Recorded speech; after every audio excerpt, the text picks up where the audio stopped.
Chapter 681, Eradicating the Saints and Seizing Their Assets.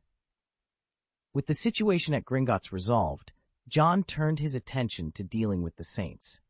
Their previous assault on Gringotts, while inadvertently aiding John, had also brought unwanted repercussions. To uphold the Ministry of Magic's dignity, John deemed it necessary to eliminate a faction of the Saints. This mission, declared little Barty, now the head of the Auror office, his eyes gleaming with a cold resolve, is to exterminate the Saints. The Ministry of Magic's strike force, in collaboration with the Auror office, made a formidable appearance at the last known location of the Saints, a tavern. A wizard within the establishment had reported sightings of the Saints, who were unaware of the impending doom.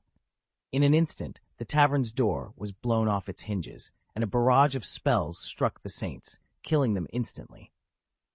Little Barty approached one of the fallen Saints, turning the body over as an Auror approached and suggested, "This one might be a smuggler.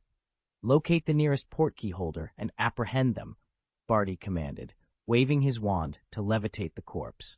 The tavern's patrons watched in horror.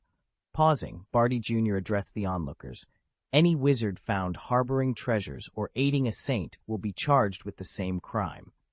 Their children will be stripped of their Little Wizard cards and will no longer be eligible for Little Wizard Fund benefits." Relieved that they had no ties to the Saints, the patrons sighed in relief. However, the tavern owner's demeanor shifted, betraying his anxiety. Despite his struggle, he knew he couldn't jeopardize his children's future. "Wait, I have something to report," he exclaimed, revealing a hidden cellar.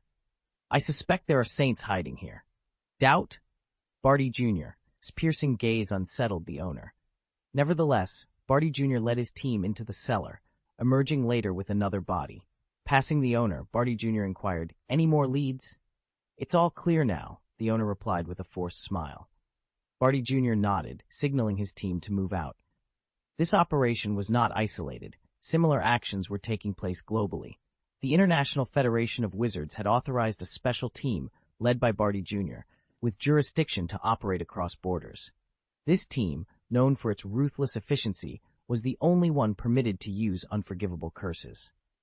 Equipped with the latest G-series weaponry, they specialized in anti-apparition tactics, leaving their targets with no escape. Within a fortnight, the active number of Saints worldwide had significantly dwindled. 3 families, found guilty of sheltering Saints, faced severe repercussions. Their assets were seized, and 3 generations were barred from using the Little Wizard card. This harsh punishment sparked widespread fear and caution among wizarding families, prompting them to educate their members about the dangers of associating with the Saints. Some families even resorted to confining their members to prevent them from being influenced. However, this approach was not without controversy. Questions arose about the fairness of punishing entire families for the actions of one member, and the role of the Little Wizard Fund came under scrutiny. Whenever such controversies emerged, John typically traced the source to a particular newspaper and addressed the issue directly, ensuring that the narrative remained focused on the protection and welfare of the wizarding community. Rita Skeeter, a towering figure in the newspaper industry, effortlessly dominated smaller publications that dared to challenge her. "The Little Wizard Fund isn't meant for those who threaten the stability of the wizarding world," John stated plainly in response to a question. "They might resent it, but their anger should be directed at their family's greed." His words resonated widely, and few found fault with them. It was common knowledge what the so-called Saints had done. Anyone who knowingly harbored such individuals should be prepared for public condemnation. Subsequently, several families found themselves under scrutiny. They were gamblers, hoping the changing times would bring prosperity to their lineage. However, their willingness to take risks likened them to those who would dare to dance with dragons, yet they failed to quell the fears of the masses. In one instance, a family was spared from having their home ransacked after brothers reported suspicious activities. As a result, they were fined, but their quick action to distance themselves from the accused saved them from worse consequences. This served as a wake-up call to many.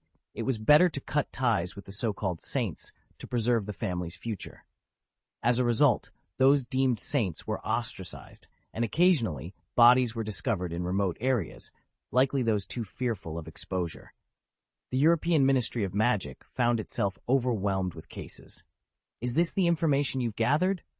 John inquired, eyeing the A4 papers before glancing at Gauss, who looked worse for wear. "I need more money this time," Gauss managed to say, despite his condition. John removed Gauss's coat, revealing the extent of his injuries. "How many times were you shot?" "I've lost count," Gauss replied, frustration evident in his voice.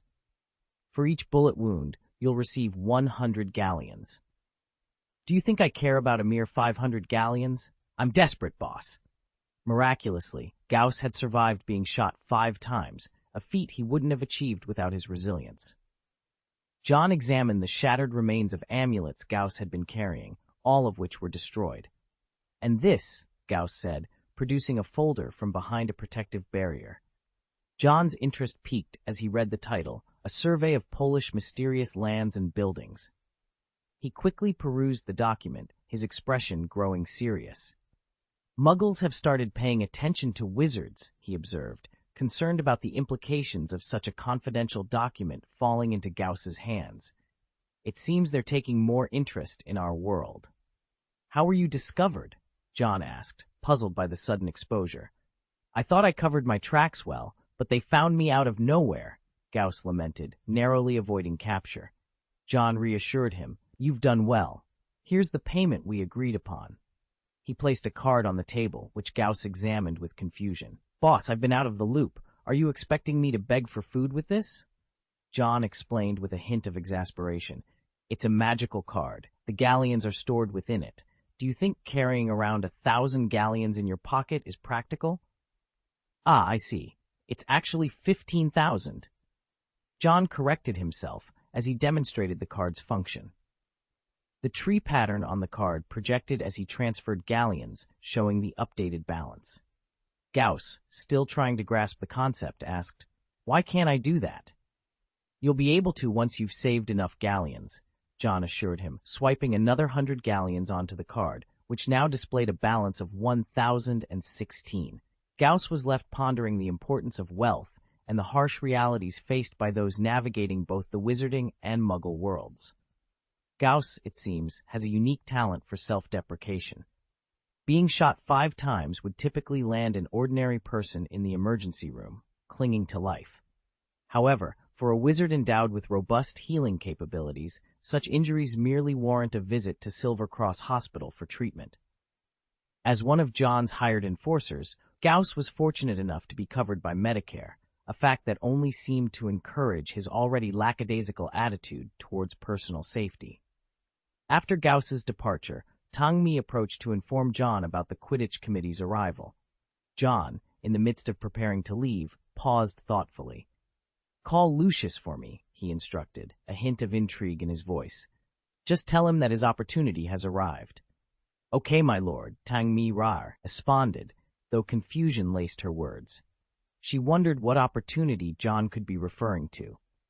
The Quidditch Committee's visit was a matter of public interest, and John, as the current head of the International Federation of Wizards, would surely handle it with the utmost professionalism, away from the private confines of Silverhand Manor. His reputation and image were at stake, after all. Chapter 682, Reform in the Quidditch Committee. Mentor Metaxas, a key figure in the Quidditch Committee, was currently engulfed in a sea of nerves. Seated within the confines of the British Ministry of Magic, he found himself incessantly fidgeting with the burr on his right thumb, a clear sign of his anxiety. The memory of Roger Spottywood's harrowing interview, which had left him unsettled for days, loomed large in his mind.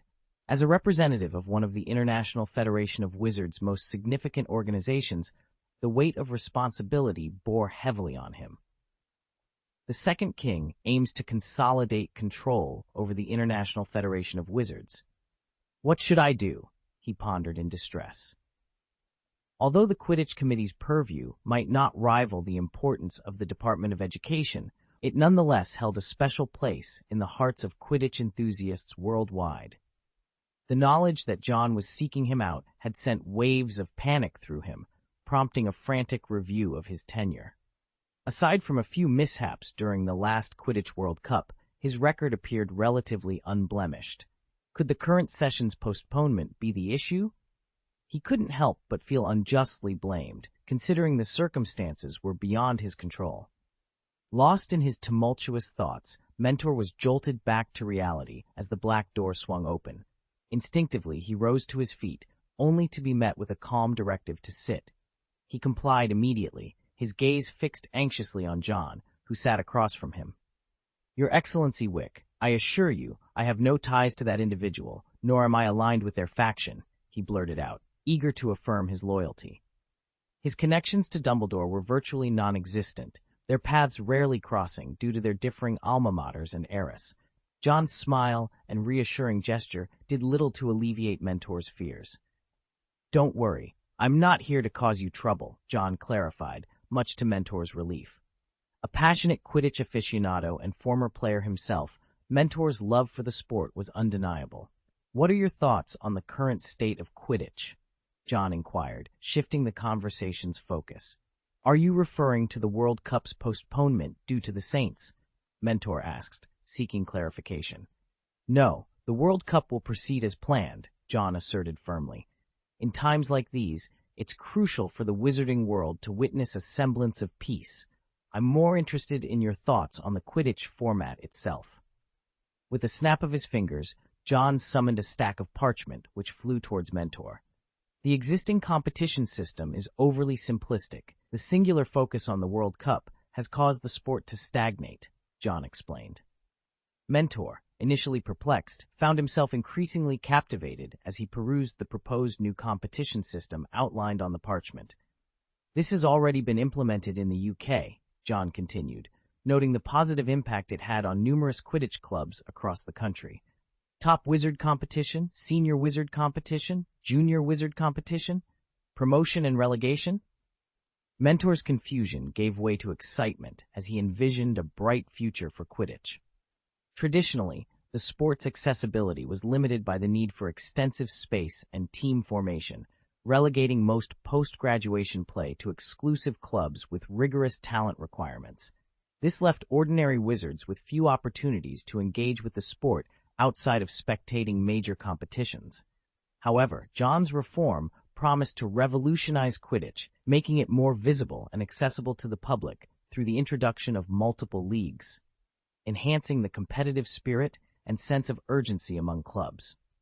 John's suggestions for club operations, including merchandise sales and exhibition matches, promised a more dynamic and inclusive approach to the sport, breaking away from the insular, profit-driven models of the past. Mentor couldn't contain his excitement. "This is a stroke of genius," he exclaimed, marveling at the proposal's ingenuity. John responded with characteristic humility. "It's merely an adaptation of Muggle practices," he stated calmly. "What's more, it timed." The discussion about the promotion of Quidditch and the construction of new venues was reaching a critical point. Mentor, feeling the weight of the challenge, expressed his concerns to John Wick. "This is a difficult task. Most wizarding locations are nestled within Muggle cities. Utilizing portkeys could be a solution, but it's fraught with complications, such as potential misuse and the inherent limitations of portkeys, including their one-time use and the extensive time and effort required for their creation and deployment." John, with a knowing half-smile, seemed unfazed by the hurdles Mentor laid out. "It appears that Metaxas has underestimated the capabilities of the Silver Hand," he remarked, causing Mentor to feel a twinge of embarrassment, his mind having been preoccupied with Quidditch more than anything else. With a casual wave of his hand, John turned the plan to the penultimate page, revealing a drawing of a door. "This is a portal already in use by the Silver Hand Amusement Park," John explained. "It's a stable form of teleportation with fixed spatial coordinates. It only requires the maintenance of its energy source." At the snap of John's fingers, a parchment illustration of the door floated before them, adorned with 9 crystal-like gems that emitted a soft purple glow, bisected by a transmission channel. "For details on the usage and upkeep of these magic crystals, I recommend reviewing the last 2 pages, John suggested, his voice calm and assured. Mentor was taken aback by the simplicity and elegance of the solution. With this portal, The need to integrate venues into cities was eliminated, allowing for relocation to more remote areas. This innovation was poised to revolutionize Quidditch, transforming the traditional competition format and introducing a tiered system of play, a concept championed by the Second King, where power dictated standing, the strong ascended, and the weak descended. John, observing Mentor's realization, added with a serene smile, "The Quidditch League can serve to stabilize the anxieties plaguing our wizarding community. We need to bolster their confidence, to dispel their fears of muggles and their dread of the so-called saints. We want them to understand that muggles aren't the monsters they're made out to be. And the saints," John continued, his tone laced with disdain, "are nothing more than thugs masquerading under the guise of purification. They're not to be feared." Mentor felt a shiver run through him. John's dismissive attitude towards the saints echoed his sentiments towards the Death Eaters. Indeed, there was nothing to fear, not with John Wick, the second king of the wizarding world, at the helm. "You can continue to enjoy yourselves, to immerse yourselves in the game, because of me," John declared, his confidence unshakable. "As the second king, I conquer all that I behold, including the hearts of men." Returning home in a reflective state, Mentor was greeted by his son, Metaxas, who rushed over with unbridled excitement. "Father, did you meet Lord Wick?" he asked eagerly. A recent Durmstrang graduate and fervent admirer of the Second King, Kron took immense pride in his father's audience with John Wick, even more so than in winning the Quidditch championship at Durmstrang. "What kind of man is he?" Kron pressed, his eyes wide with anticipation. Mentor exhaled deeply, his gaze settling on his son. "He showed me what it means to be a king," he confessed, the experience leaving him with an undeniable urge to follow John's lead. "No wonder you've always said he was born to be a king, Ludwig," Mentor remarked, his voice heavy with emotion, reflecting on the profound impact of their meeting. Chapter 683. The greater the crisis, the more entertaining. In Diagon Alley, the area in front of Gringotts was eerily deserted, contrasting sharply with the bustling scene not far away at Weasley's Wizard Wheezes. "Come and support the Appleby Arrows," George Weasley shouted, brandishing a light blue Quidditch jersey emblazoned with a silver arrow, the team's logo. "Appleby Arrows versus Ballycastle Bats." Fred Weasley, his twin, waved a flag featuring red bats against a black backdrop, rallying support for the opposing team. The two brothers had set up competing booths, one adorned in black and the other in blue, attracting a crowd eager to show their team's spirit. Jerseys flew off the shelves, and the lively atmosphere made it hard to believe that a sense of threat loomed outside. Eventually, the Weasleys delegated the task of selling merchandise to recent Hogwarts graduates, allowing them to focus on other aspects of their booming business.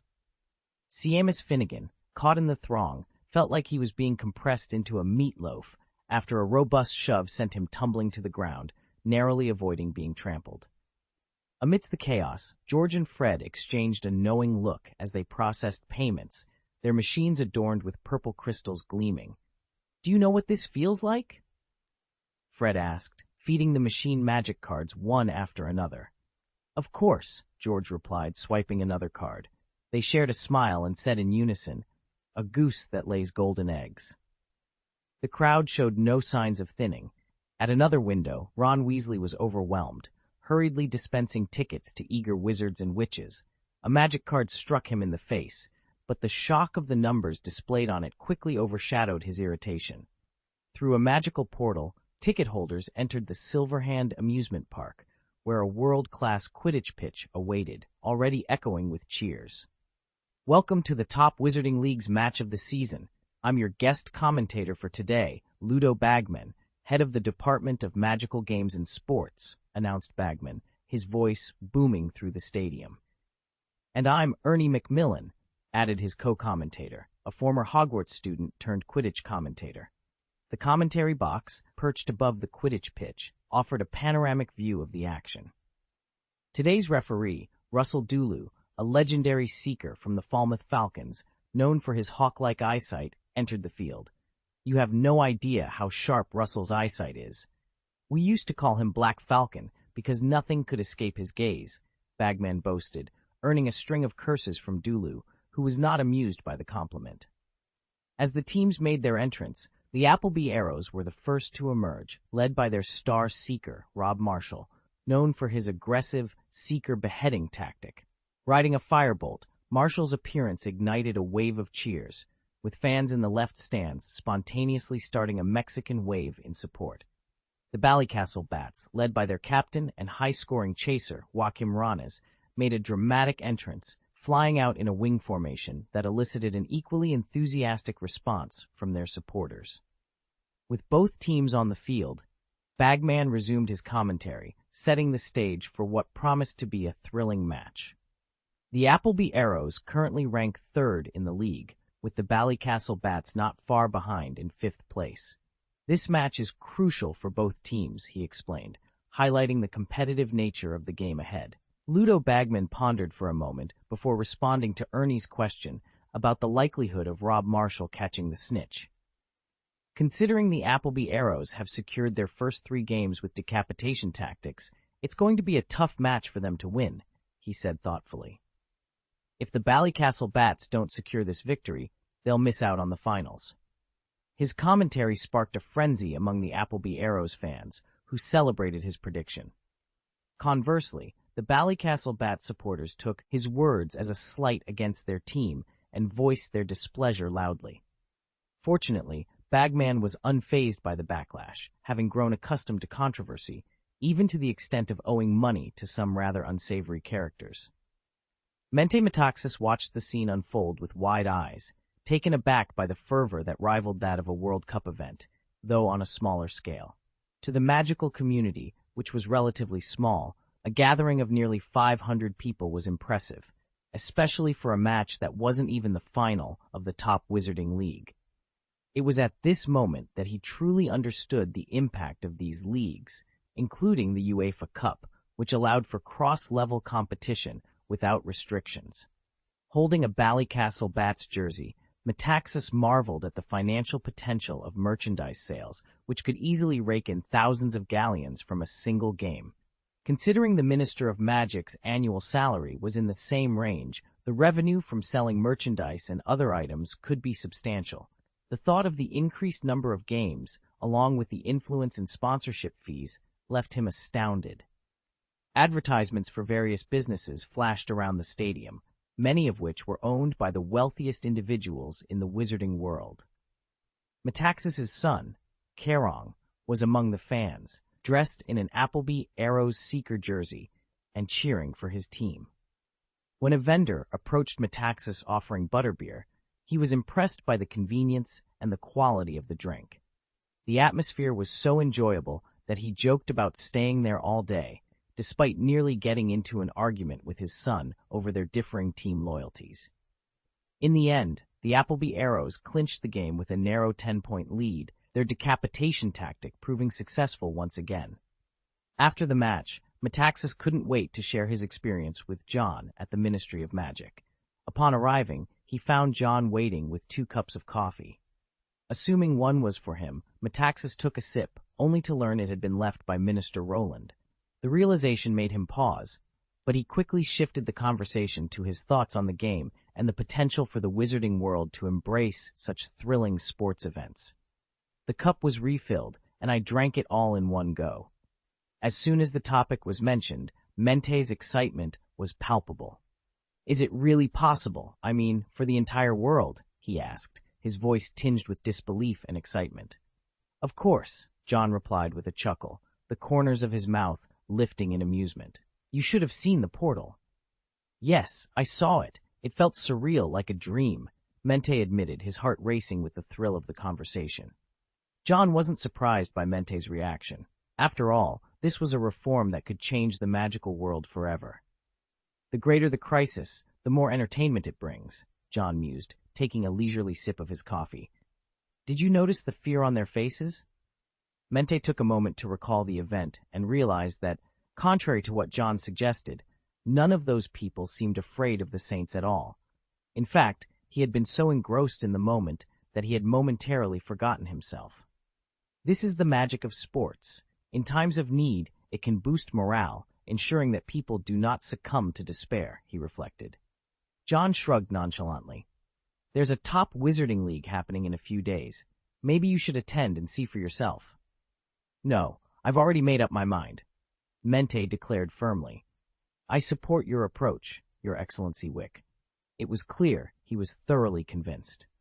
John's strategy had not only captivated Mente, but also highlighted the transformative power of sports in the magical world. By introducing a sense of normalcy and excitement, John had managed to shift the focus from fear to hope, a feat that promised to change the course of their world. Chapter 684, A Scorched Legacy.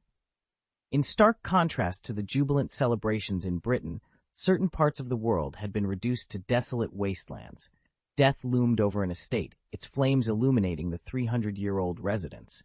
Amidst the inferno stood Barty Crouch Jr., his expression unreadable. Captain Crouch, he has something to say, announced the Aurors as they dragged a bound woman before him. With a flick of his wand, Barty Jr. restored the woman's ability to speak. Despite the dust smearing her face, her beauty was evident. She gazed at the fire with despair, her voice piercing the night. My brother is still in there, she cried. He's innocent. He was merely enchanted by me. He's only just turned 11. The woman's pleas were desperate, hoping to stir some mercy in the heart of the cold and ruthless man before her.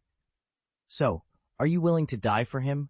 Barty Jr. asked, his voice carrying a chilling undertone. Of course, she replied without a moment's hesitation. Barty Jr. crouched down, studying the woman's face.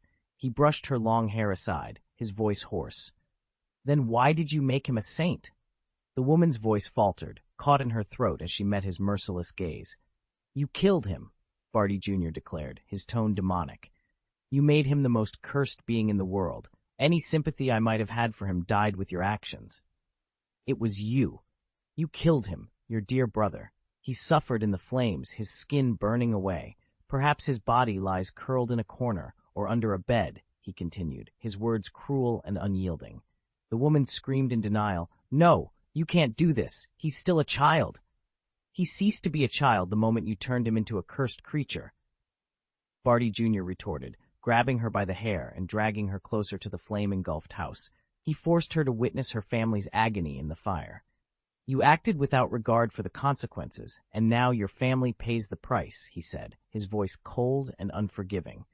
He was destined for a bright future, one filled with opportunities and devoid of hardship, but you've destroyed everything. With each accusation, Barty Jr.'s disdain grew, culminating in him violently throwing the woman to the ground. He stepped on her head, his voice icy. Your sainthood has brought nothing but destruction, just like the families you've harmed. He continued to assault her, each kick a testament to his contempt. Amidst her pain, the woman heard her brother's voice. Despite his severe burns, he was trying to crawl towards her, only to be consumed by the flames. The woman's heart shattered with regret. She mourned her impulsive actions and the ideals that led her to this moment.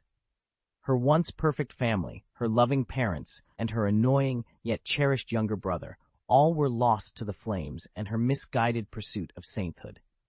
After ensuring the woman's survival to bear witness to her deeds, Barty Jr. addressed the Aurors with a calm that belied the violence he had just inflicted. Don't let her die. She needs to tell her story, whether she's sane or mad by the end of it, he stated, his words sealing the woman's fate. As the fire died down, Barty Jr. stood silently, surveying the remains of the family. A flicker of emotion crossed his face. Once, I too had a family, he mused, reflecting on the choices that led to his mother's death in Azkaban and his father's sacrifice for a misguided ideal. The brutality of Barty Jr.'s actions reverberated far beyond the scene of the tragedy, prompting outrage from the international community. The Minister of Magic of Slovakia, in particular, was vocal in his condemnation. That was a child, only 11 years old, he exclaimed, slamming his fist on the table. He was supposed to attend magic school next year, but instead he was burned alive in his own home, along with his. The representatives from various countries voiced their concerns, arguing that children are innocent. John Wick, with a calm demeanor, silenced the murmurs with a sweeping glance. Facing the visibly upset Slovak Minister of Magic, John posed a question. Do you believe an 11-year-old proclaimed as a saint should be exempt from punishment? Yes, Your Excellency Wick, the minister replied, his tone laced with defiance. John remained unbothered, continuing, "This child, at the age of 11, will soon join one of the 3 prestigious magic schools in Europe, Hogwarts, Durmstrang, or Bogsbotans, carrying those so-called ideals." He spoke in a tone that was neither soft nor harsh, yet it commanded everyone's undivided attention. He will spread his influence among the young wizards, indoctrinating them with his ideals about the future world and the supposed dangers posed by muggles. He'll grow, planting a seed of his ideology in their hearts. He knows how to manipulate a wizard, to cast a spell of influence without needing a wand. He could, under the guise of innocence, take a fork or a knife at dinner, and while his unsuspecting roommates sleep, silently draw it across their throats. John's voice remained steady, but the chilling imagery he painted left a growing sense of unease among the listeners. "The so-called saints are nothing but lunatics," John stated, looking directly at the Slovak Minister of Magic. "Should we really exempt an 11-year-old lunatic from facing consequences?" The minister's earlier defiance had diminished, replaced by a softer tone. "We should give him a chance." "A chance," John sighed, his patience thinning. Was this chance born from the countless families who lost their young wizards to the saints' attacks, or is it merely a sudden bout of compassion? The Slovak minister fell silent, unable to respond. John addressed the room. "Ladies and gentlemen, I am not a man who takes pleasure in killing. However, it is only through such measures that we can ensure peace for those innocent wizards. I understand the sympathy you feel for this young saint, but our world is teetering on the brink of collapse. We stand before a narrow path with no alternative routes." He continued, "The wicked thrive on selfishness. Without showing our resolve, these individuals will continue to escape justice." John referenced a time when the Ministry of Magic allowed criminals to buy their way out of punishment, drawing a parallel to Voldemort's era. If we do not eradicate these elements completely, they will resurface, rallying under the banner of their Dark Lord. He then stood, capturing everyone's attention. "We must reserve our kindness for those who truly deserve it. I am willing to offer a chance, not to you, but to your misplaced kindness. Those who have aligned themselves with the saints, provided they offer valuable information and are not guilty of murder, will receive leniency. However, they must face the consequences of their actions. Choose life or death. Relay this message to them." With that, John left the room, followed by Percy. Charles Roland attempted to catch up, seeking proof of being under the imperious curse. "The Excellency Wick is correct," declared the German Minister of Magic, Gresham, with conviction. "Our kindness should be directed towards those in need, not wasted on villains. Let them be consumed by the flames." As the members of the International Federation of Wizards departed, it was clear they recognized the firm resolve of their leader. Mercy should be reserved for those who truly need it, a principle John Wick embodied. Yalvin, lingering behind, pondered the situation. He knew Dumbledore would have handled it differently, allowing the child into school rather than condemning his family. But what would the consequences be? "He may not be kind, but he is right," Yalvin concluded, heavy-hearted as he left the room. The wizarding world, in these tumultuous times, required leaders who could make the hard decisions, not just those who led with benevolence. On the right path, Dumbledore couldn't lead. Only John Wick had the capability. Yalfin relinquished the small rebellion brewing in his heart. Lucius Malfoy was thrilled. He had received insider information that would change the course of Quidditch history. The Quidditch Committee was set to adopt a league system, a development that promised unprecedented growth for the 3 Quidditch clubs under his ownership.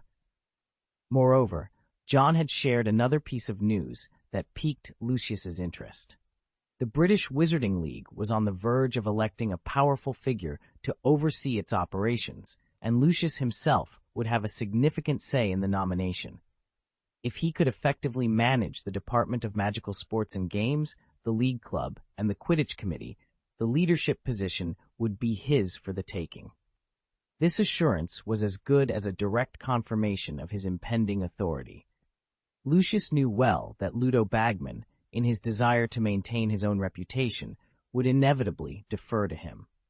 And as for the Quidditch Committee, they would certainly not oppose the preferences of someone as influential as Lucius. As for the League Club, Lucius was confident in his ability to negotiate with the old alliance. With all these elements in place, his ascension to power seemed guaranteed. Chapter 685, Entrusted with the Quidditch League. As an assistant, Tangmi was known for his meticulous attention to detail. However, when it came to business and operations, he was admittedly a novice. This was evident in his confusion about why John placed such importance on a Quidditch league. To Tangmi, a self-proclaimed Quidditch enthusiast, the sport was merely a form of entertainment. Observing John deep in thought, Tangmi seized the opportunity to learn, asking, "My lord, why do you hold the Quidditch League in such high regard?" John looked up, his gaze sharp and insightful. "It's all about the immense benefits," he began, his voice carrying the weight of his conviction. "Benefits can foster unity among those who share them. War is too perilous a method for forging heroes, but heroes born from competition are safe." He paused, thoughtfully rubbing his ring. "Quidditch will serve as a catalyst to unite the regions. They'll have their enemies and their heroes, but without the need for sacrifice." John's vision extended beyond the sport itself. He aimed to use Quidditch as a means to create rivalries and heroes, much like in the Muggle world, where sports teams and their rivalries can inspire passion and loyalty without leading to conflict. In the past, Muggle football has bridged nations and prevented wars. "I intend to captivate the wizarding world with a similar atmosphere," John explained. His plan was to dilute the prejudices and trivial pursuits that plagued their society, such as the obsession with pure-blood supremacy or the maltreatment of Muggles, by promoting the spirit of sportsmanship through Quidditch. Tangmi, though not fully grasping the concept, sensed the logic in John's words. To simplify, John posed a hypothetical question. If there were a werewolf team, would you support them? Without hesitation, Tangmi responded, "Of course." Upon seeing Tangmi's reaction, John nodded, pleased. "That's the essence of it, but are you truly prepared to support a werewolf team?" Tangmi was puzzled by the question. "Why wouldn't I? I am a werewolf myself. It would be absurd not to support my own kind." John smiled, relieved by Tangmi's loyalty. "Excellent. In that case, I plan to use your salary for the next 20 years to establish the club." Tangmi was stunned, initially thinking he had misheard. But John's serious nod confirmed his fears, causing Tangmi to collapse to his knees in shock. "You don't need to thank me so profoundly," John remarked, misinterpreting Tangmi's reaction for gratitude. Tangmi, on the verge of tears, lamented, "But Oz confiscated my savings just last week." John helped him to his feet, offering a comforting pat on the shoulder. "Don't worry, the Silver Hand always provides for its employees." At this, Tangmi felt a mix of despair and amusement. He foresaw a future where his wedding fund would be pitifully small. Yet, as he reflected on his expenses, he realized that his lifestyle hadn't changed much since Oz took his savings. The realization dawned on him that he rarely needed to spend his own money, as most of his needs were met through Silverhand's provisions. This epiphany brought a sense of relief and appreciation for John's care. Tangmi now wondered whether 20 years of salary would suffice to establish a werewolf Quidditch club. From John's ambitious tone, it seemed he was serious about this endeavor. Meanwhile, Malfoy was undergoing training. Since joining Puddlemere United, he found himself relegated to a substitute position, much to his frustration. As a proud Slytherin seeker, he believed he deserved a starting position. Determined to prove his worth, Malfoy resolved to show his teammates the rigorous training that earned Slytherin its formidable reputation. During the rigorous training sessions of Puddlemere United, Draco Malfoy stood out for his relentless dedication. While his teammates took breaks, ate, showered, and slept, Malfoy was always the last to leave and the first to arrive, pushing his limits and honing his flying skills to perfection. This extraordinary commitment did not go unnoticed by Espen Sandberg, the captain of the prestigious Quidditch club, who couldn't help but marvel at Malfoy's stamina and wonder if he was human or had several clones to endure such intense training. Malfoy's efforts soon bore fruit during the team's daily practice matches. In a stunning display, he outmaneuvered the team's official seeker, Rush Orlando, and caught the golden snitch right from under his nose. Orlando, known for his temper and pride as the ace of the team, was visibly upset and threw his broom to the ground in frustration. Espen quickly intervened, trying to soothe Orlando's bruised ego by attributing Malfoy's success to beginner's luck. He emphasized the importance of team unity, especially with an upcoming game that could benefit from Orlando's proven track record of securing victories through his snitch captures. However, Malfoy's mocking tone and sharp words only fueled the fire. Malfoy, descending from his broom with the snitch in hand, openly challenged the notion of luck and mocked the idea that his success was anything but skill. He proudly proclaimed his proficiency in spells, hinting at his superior capabilities and dismissing the idea that luck played any part in his achievement. Espen, trying to maintain peace and order, scolded Malfoy for his arrogance and reminded him of his place as a substitute player. Yet Malfoy retorted with a sneer, expressing his belief in the survival of the fittest, a principle he adhered to since his days at Hogwarts. He criticized the team's reluctance to embrace strength and merit, indirectly questioning Espen's leadership and decision-making. The confrontation escalated as Malfoy provocatively questioned the team's values and Espen's partiality towards Orlando. His taunts were too much for both Espen and Orlando, who were now seething with anger. Malfoy, undeterred, calmly landed and handed his broom to another substitute, facing his enraged teammates with a defiant stance. Orlando, unable to contain his fury, charged at Malfoy, intent on teaching him a lesson. Malfoy, unlike the others, did not back down. He stood his ground, ready to face whatever came his way, showcasing not just his skill in Quidditch, but his unyielding spirit and determination to challenge the status quo, regardless of the consequences. Espen stood there, stunned, as Rush was sent flying back by a powerful blow. Malfoy's voice dripped with contempt as he taunted, "You can't fly. You can't fight. What do you think you're good for?" Espen was at a loss for words, his mind a complete blank. He hadn't anticipated an actual fight. Rush was hit so hard he passed out cold. Malfoy sneered, "Just a small fry, not even half as good as Potter. Can't even take a single kick." "You're off the team." Espen finally found his voice, anger boiling over. "Get out of here." "You think you can tell me what to do?" Malfoy retorted, his gaze sharp and challenging.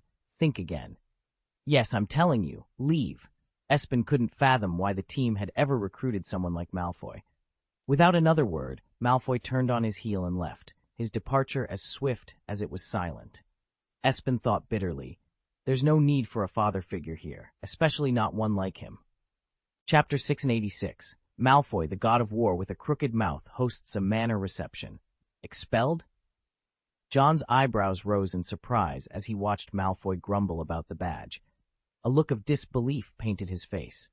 Who would dare to do such a thing? Was the person responsible for Malfoy's dismissal blind? Could they not recognize his surname? His father, Lucius, had recently been appointed as the first chairman of the Wizarding Quidditch League. Offending him seemed akin to throwing one's team into a pit of fire. John couldn't help but mentally applaud the audacity of the individual who had made such a decision. He knew, however, that whoever it was would likely face a severe reprimand because Lucius, freshly elected as chairman, was lounging on the sofa, a cane adorned with 3 stars resting in his grip. He cast a puzzled look at John's astonished expression, sensing an unspoken question hanging in the air. Yet, in his moment of triumph, Lucius chose not to dwell on the matter. With a smile spreading across his face, he extended an invitation. "Tonight, I'll be hosting a club reception at Malfoy Manor. If you're available, Sir Wick, I would be honored by your presence." A club reception? This meant that heads of clubs from across the country would be in attendance. John returned the smile and nodded in agreement. "I'll be there." "That's wonderful to hear," Lucius replied, his voice tinged with excitement. His thoughts then drifted to his son, and he couldn't help but express his pride. "I believe Draco's talents should be put to good use on the team at this time." "Indeed," John agreed, taking the matter seriously despite the recent news of Draco's expulsion. As evening approached, John stood before a mirror, using his magic wand to shift the color of his clothes from purple to green. Tang Mi, observing his lord's cheerful demeanor, couldn't help but feel puzzled. "My lord, what has put you in such a good mood?" "I'm simply thinking of pleasant things," John replied with a smile, leaving Tang Mi in silent curiosity. Dressed in a splendid green robe, John announced, "Tonight promises to be quite the spectacle." With that, he made his way out of the manor, where a majestic carriage drawn by thestrals awaited him. After a short distance, the thestrals took flight, carrying him towards his destination. Malfoy Manor had always been known for its opulence, but tonight it seemed to have embraced an even greater level of extravagance. White peacocks strutted about, their calls adding to the manor's enchanting atmosphere. The estate buzzed with activity as carriages from various clubs arrived, including one from Puddlemere United. Inside the Puddlemere United carriage, Handing Pudmiller Jr., the current manager, advised his team captain, Espen, "This chairman values his reputation highly. It's crucial we don't offend him." "I understand, Mr. Puddlemill," Espen responded, aware of the significant advantages that came with maintaining a good relationship with the league's first chairman. Puddlemere United, a team with a storied history, was currently ranked 4th. Their upcoming match was critical. A loss would eliminate them from the finals, a prospect that weighed heavily on Handing. As the guests disembarked and made their way into Malfoy Manor, Handing couldn't help but marvel. The Malfoys truly are a distinguished family among the ancient clans. "Malfoy?" Espen echoed, a sense of apprehension creeping in as he recalled an encounter with an arrogant figure from his past. "Mr. Malfoy," a voice announced, drawing their attention to Lucius, who approached with an air of confidence. Dressed impeccably, he scanned the crowd, his gaze searching for someone in particular. "Your Majesty," Lucius greeted, descending the stairs with a regal bearing. The guests quickly surrounded him, eager to offer their flattery. As the reception got underway, Espen's initial unease began to fade. The club heads mingled, discussing their teams and subtly inquiring about each other's interest in certain players. Just when Espen thought he could relax, Lucius approached with a congenial smile, instilling a sense of confidence in the representatives of the oldest club. "Mr. Puddlemill, it's good to see you again," Lucius said, his tone friendly yet commanding attention. In the Department of Magical Sports, the conversation flowed easily between Lucius Malfoy and Little Handing, the latter having strategically recruited Draco Malfoy into his team, hoping for an opportunity to engage with the influential Lucius. As they chatted, Lucius inquired about Draco's training progress, prompting a visibly nervous response from Espen, Draco's team captain. Espen, struggling to find his words, was sweating profusely, which did not go unnoticed. Lucius, attempting to ease the tension, encouraged Espen to see him as a supportive elder rather than a figure of intimidation. He then expressed a mix of helplessness and pride regarding Draco's development, revealing his desire for his son to succeed on his own merits, despite having the means to ensure his success. The conversation took a turn when John Wick entered the room, immediately capturing everyone's attention with his presence. He congratulated Lucius not on a personal achievement, but on the potential usefulness of the sports clubs Lucius had purchased for Draco. The revelation that Draco was currently without a team shocked both Lucius and Little Handing, leading to a tense exchange where it was revealed that Draco had been dismissed from the team without Lucius's knowledge. Espen, under pressure, confessed to dismissing Draco due to a misunderstanding, fearing the repercussions of his actions. Lucius, visibly displeased, sarcastically commended Puddlemere United before attempting to leave. Little Handing, in a desperate attempt to rectify the situation, argued that the dismissal was invalid without his approval, hoping to salvage Draco's position on the team. John Wick intervened, suggesting that the incident be overlooked since Draco had already gained valuable experience. His diplomatic approach provided a resolution, suggesting that Draco's efforts should not be overshadowed by the misunderstanding. Lucius, considering his son's hard work, seemed to accept this resolution, acknowledging that Draco's training and development were of paramount importance. This encounter highlighted the complexities of parental expectations, the pressures of team dynamics, and the influence of powerful figures within the magical sports community, ultimately underscoring the importance of communication and understanding in navigating these challenges.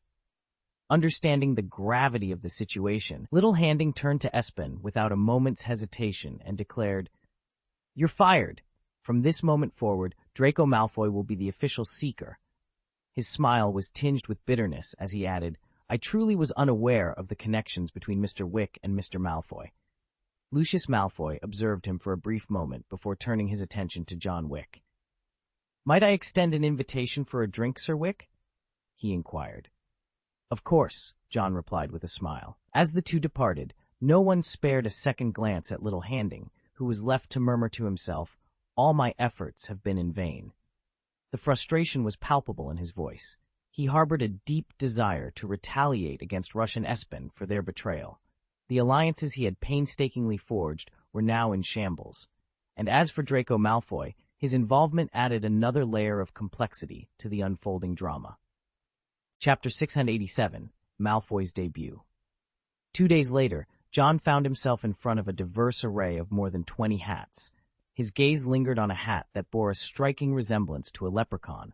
With a casual wave of his hand, he dismissed it, sending it flying to the side. He then tried on a peaked cap, but a glance in the mirror confirmed it wasn't quite right for him. Dressed in casual attire, he was in search of the perfect hat to complete his look. Tang Mi, picking up on the challenge, presented a black top hat adorned with a small green and white flag. "How about this?" she suggested. "It's the latest from Silver Hand, the protective flag hat." John considered it briefly before responding, "Why don't you prepare me a cup of black tea instead?" His response left Tang Mi wondering if her taste had been silently critiqued. Today marked a significant event, the game between Puddlemere United and the Chudley Cannons, with the teams evenly matched. It was also the day of Malfoy's first appearance since joining Puddlemere United. A reserve team player stepping into the limelight might have seemed unusual, but circumstances had led to this moment. A seeker had been dismissed for misconduct, and in a bold move, Puddlemere United had named Malfoy as his replacement. Additionally, the captaincy was entrusted to another chaser, well-versed in the team's dynamics. Espen, sidelined by injury, could only watch the game with a mix of emotions. This unexpected lineup change left the Chudley Cannons bewildered, with their captain openly expressing his confusion. The absence of two key players seemed almost like a forfeit. To curry favor with Lucius, Puddlemere United has made a decisive move, someone remarked. John, meanwhile, had settled on a tweed wool newsboy cap. After trying it on, he passed it to Tang Mi, saying, "This suits you better." Tang Mi, donning the cap, found it surprisingly fitting. Adjusting it to shade his eyes, he looked even more formidable. John then chose a top hat adorned with white feathers, and with a snap of his fingers, the remaining hats obediently returned to their places. "I think it's time we left," he declared, adjusting his vest suit and hat. As they exited, the owner of the Silver Hand store and 3 of his female employees managed to contain their excitement, offering their respects. "Your Excellency Wick, it's been an honor to serve you," they said, their usual flirtatious demeanor absent in the presence of such distinguished guests. "Nice hat," John remarked with a smile, touching the brim of his top hat. "I think I'll take it." "That would be its honor," the owner replied, bowing deeply. Tang Mi, eyeing a beautiful blue and black silk lady's hat, subtly moved towards it. Removing his cap, he feigned indifference. John, catching the gesture, couldn't help but feel amused. Despite being a Silver Hand executive, Tang Mi seemed to be hinting at his lack of funds. The two then made their way to the portal, maintained daily by the Ministry of Magic.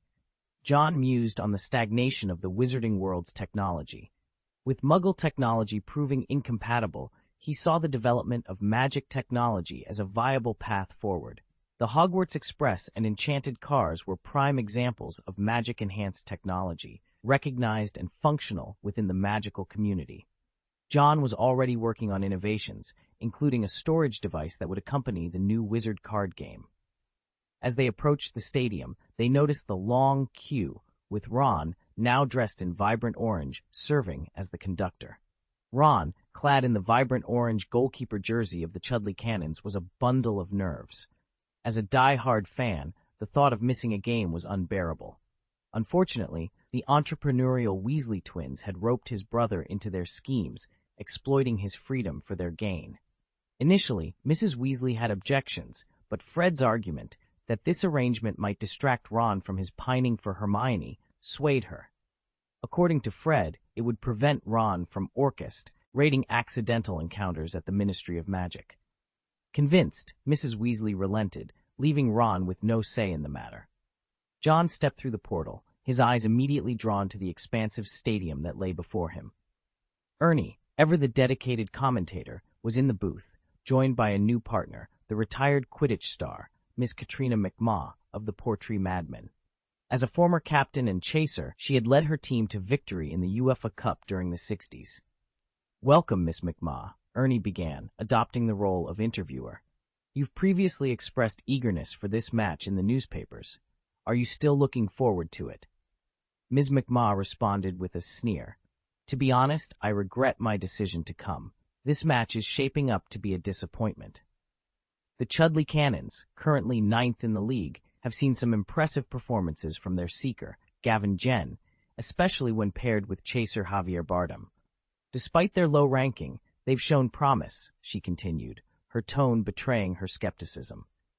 Puddlemere United's decision to bench their key seeker and main chaser, Espen Sandberg, is baffling. "It's as if they've decided to forfeit the match," Ms. McMaw lamented, echoing the sentiments of the disheartened Puddlemere United fans. Meanwhile, the Chudley Cannon's spirits were high, with Ron managing to sell all his tickets. He stood at the edge of the auditorium, cheering loudly. The entrance of the Puddlemere United team was met with boos, a stark contrast to the warm reception of the Cannons. "Bring back Rush and Espen," a fan shouted, initiating a cascade of objects thrown onto the field. Malfoy, unfazed by the hostile reception, walked onto the field with an air of arrogance. "Win the championship and prove the doubters wrong," he boldly declared to his team, dismissing the importance of the absent players. His words, meant to inspire, only served to anger his teammates further. The new captain quickly intervened, protecting Malfoy from potential backlash. "Let's win this and prove ourselves," Malfoy added, his arrogance undiminished. As the match commenced, Malfoy took to the skies with confidence. The Chudley Cannon's seeker, expecting an easy match against a novice, was taken aback by Malfoy's dismissive retort. "Let's see who's naive when I catch the snitch right before your eyes," Malfoy taunted. The challenge ignited a fierce determination in the Cannon's seeker, transforming what was expected to be an easy match into a heated contest. The match was crucial for Puddlemere United. A victory would secure their place in the semi-finals. However, the first 10 minutes saw the Chudley Cannons taking an early lead, much to the delight of their fans. The mood among Puddlemere United supporters was grim, with many directing their frustration at Malfoy. Rumors had been swirling, originating from sources unknown, and Draco Malfoy had leveraged his influential background to replace the two key players on the team. This move had brewed a deep resentment towards Malfoy among them. It was clear that if they lost this game, Malfoy's reputation would be irreparably damaged. He had become the embodiment of tyranny in the Quidditch League.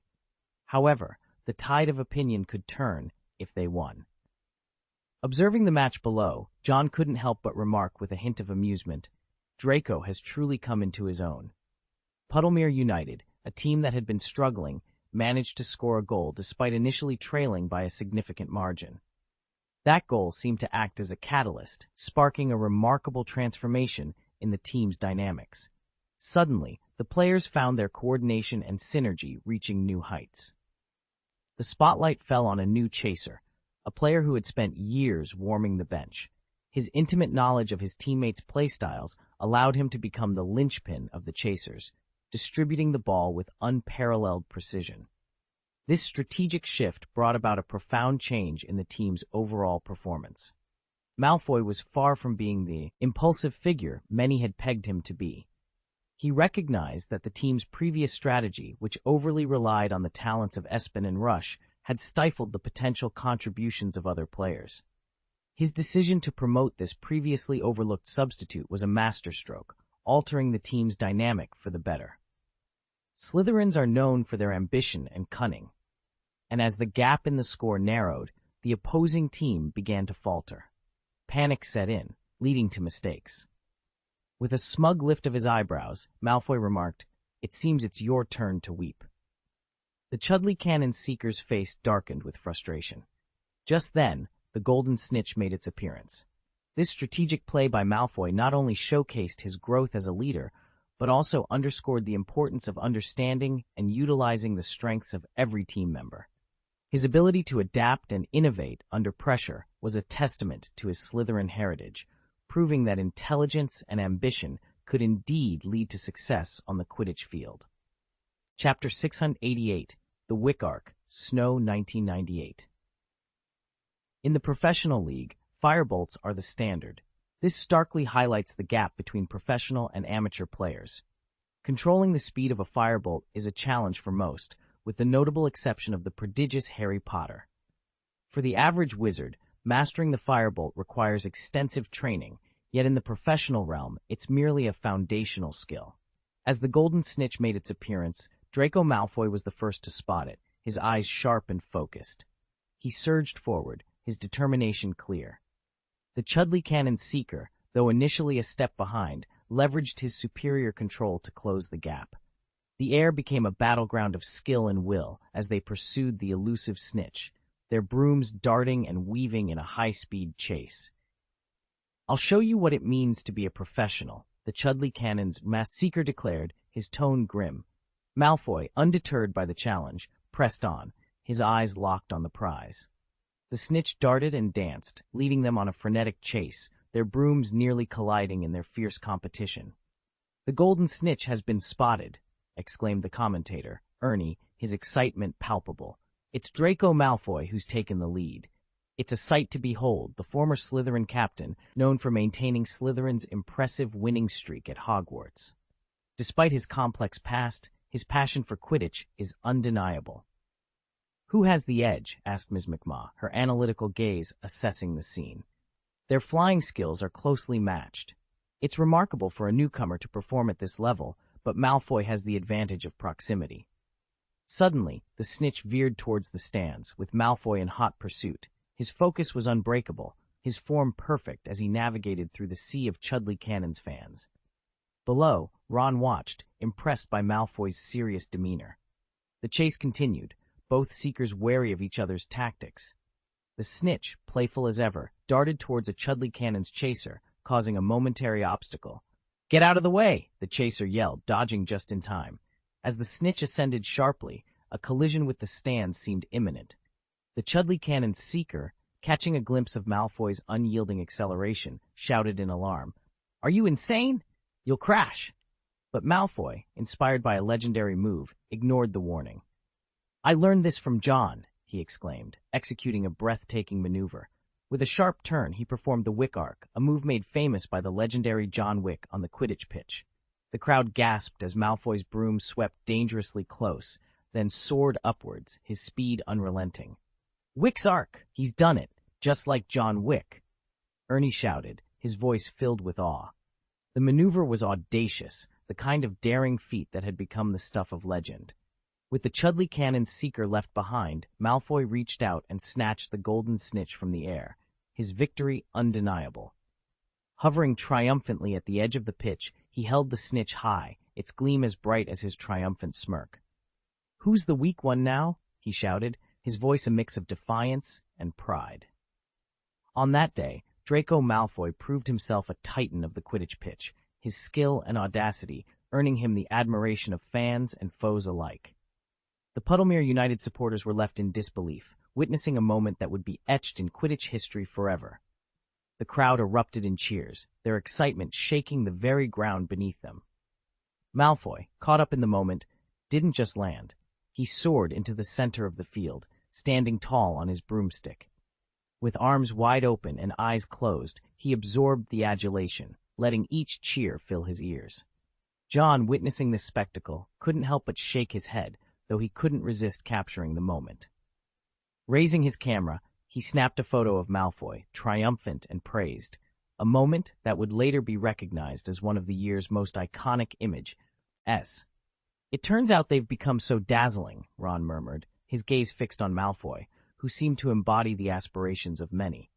The realization hit him hard. His peers had soared to great heights, while he felt left behind, his own dreams seemingly mundane in comparison. A mix of emotions churned within him as he contemplated his future, the idea of opening a shop suddenly losing its appeal. The upcoming semi-final match between Puddlemere United and the Caerphilly Catalans was the talk of the Wizarding world. Victory would secure a place in the top Wizard League finals, a much-anticipated event. Malfoy, having missed the national team selection this year, set his sights on the next World Cup, determined to make his mark. Exiting the portal, John handed the photo to Tang Mi, suggesting it would interest Rita Skeeter. Tang Mi hesitated, mindful of a promise to return home early, but John, sensing his reluctance, dismissed the idea. However, upon realizing he might lose a prized hat in the process, Tang Mi quickly agreed to deliver the photo, eager to serve without regard to time. After Tang Mi departed, John's path took him past Weasley's wizard wheezes. Peering through the window, he observed the jovial atmosphere inside, the twins engaged in their usual antics, much to Angelina's chagrin. Catching sight of John, Fred offered a playful salute, acknowledging him with a jest. Choosing not to enter, John continued on, his journey leading him through Gringotts and towards Nocturne Alley. The falling snow caught his attention, a gentle reminder of the approaching Christmas and the passage of time. The snowflakes, landing softly in his palm, seemed to pause, a moment of reflection in the midst of change. Nocturne Alley, once a place of dark repute, this now buzzed with life, its transformation a sign of the times. Among the familiar and the new, Silver Cross Hospital stood out, its white facade a beacon of progress in the wizarding community. The hospital, part of Nocturne Alley's revitalization, offered regular health checks, a policy that attracted many. Among the faces in the crowd, John spotted Lupin and Tonks. Lupin, now employed at the Werewolf Affairs office, appeared more confident, a stark contrast to his former self. Tonks, temporarily reassigned from her Auror duties due to her pregnancy, accompanied him. Their presence, a reminder of the community's resilience and adaptability, prompted John to continue on his way, leaving behind the bustling streets and the memories they held. Unfortunately, he walked past without noticing them. "What's wrong?" Tonks inquired, looking at her husband with concern. Their wedding might not have been as lavish as the Weasleys', but it did nothing to diminish their love for each other. "I saw John," Lupin replied, a hint of disappointment in his voice. "It seems he's preoccupied." "He's shaping the future of the wizarding world," Tonks said with a laugh, her admiration for the effort evident. Her loyalty had once been firmly with Dumbledore, especially during her final year at Hogwarts and before she joined the Order of the Phoenix. However, witnessing the transformative changes in the world under the governance of the so-called Second King had gradually shifted her allegiance. Becoming a mother had only solidified her support. "I'm grateful that it's the Second King leading us, not Dumbledore," she confessed, her hand resting on her belly, radiating the glow of impending motherhood. "I'd much rather stand by him and help create a perfect world for our children." Lupin couldn't help but smile at her words. Gently taking her hand, they continued their walk towards their newly acquired home. The timing was perfect, as Tonks was nearing her due date, and Lupin found himself reluctant to leave her side for work. Their house was conveniently located on Nocturne Alley, which, contrary to its once notorious reputation, had become a sought-after residential area. This transformation was just one of the many positive changes the Second King had brought to the wizarding world, affecting lives far and wide. Chapter 689, The Secrecy Act and Wizard Law. The Silverhand Manor was blanketed in a pristine layer of snow, transforming it into a vision of white serenity, adding a touch of cool elegance to the stately home. "I think you should opt for the fireplace instead of relying on a flue network," Tang Mi suggested, rubbing his hands together and exhaling a cloud of white breath. Due to John's dragon-like constitution, the cold never bothered him. However, for Tang Mi, even with his werewolf resilience, the manor's chill was unbearable, making it impossible to roam freely in just a suit during winter. "Come now, Tang Mi, as a wizard, you ought to conjure your own warmth," John remarked with a glance. Ever since Tang Mi had invested in the club, he seemed to increasingly seek comfort and convenience. John had been reviewing the actions of the International Confederation of Wizards over the years, finding their efforts largely inconsequential. The Confederation's primary focus was on upholding the statute of secrecy, seemingly indifferent to other matters unless they threatened the exposure of the magical world. Their lack of intervention during the initial stages of the Wizarding War in the UK was particularly perplexing. The International Confederation of Wizards should prioritize the welfare of wizards, not just the statute of secrecy, John mused, fingering his silver and emerald ring.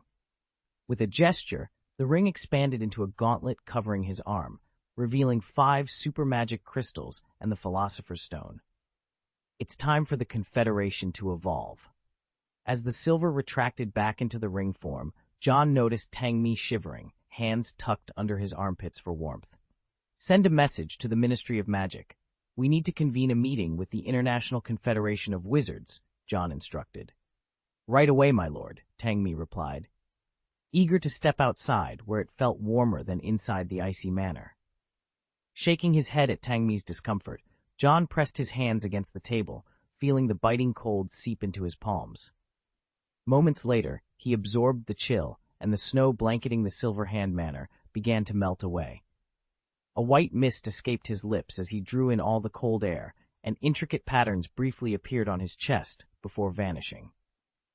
At the Ministry of Magic, in the lobby of the International Confederation of Wizards office, John encountered Dharma Alex Belby. The potions master, a member of the Wizengamot and obsessed with honor, hadn't seen John in some time.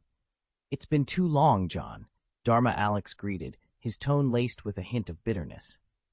Ever since John had outmaneuvered Slughorn, Dharma Alex had been plagued by insomnia, haunted by the loss of the second Merlin first-class medal. Upon hearing John's intention to discuss matters privately after the meeting, Dharma Alex's spirits lifted. We must talk. You mustn't go back on your word, he insisted, looking back repeatedly as if afraid John might leave him hanging. John found the behavior of these Slytherin-bred potion masters quite predictable, with Snape being the notable exception. As the meeting commenced, John presented the International Statute of Secrecy, emphasizing its foundational role in the Confederation's operations. The Assembly of Wizards tensed, aware of John's ambitions and the implications of challenging the status quo. John Wick, known as the Second King, stood before the assembly of the world's magical leaders, his presence commanding attention. As he laid a hand on the International Statute of Secrecy, his voice, though calm, carried a weight that silenced the room. In 1689, the International Statute of Secrecy was enacted, he began, his tone imbued with the gravity of history. Following the Salem witch trials in 1693, which saw many of our kind persecuted by Muggles, and the exposure of our world by Dorcas 12 trees at the end of the 18th century, the necessity of such a law became undeniable.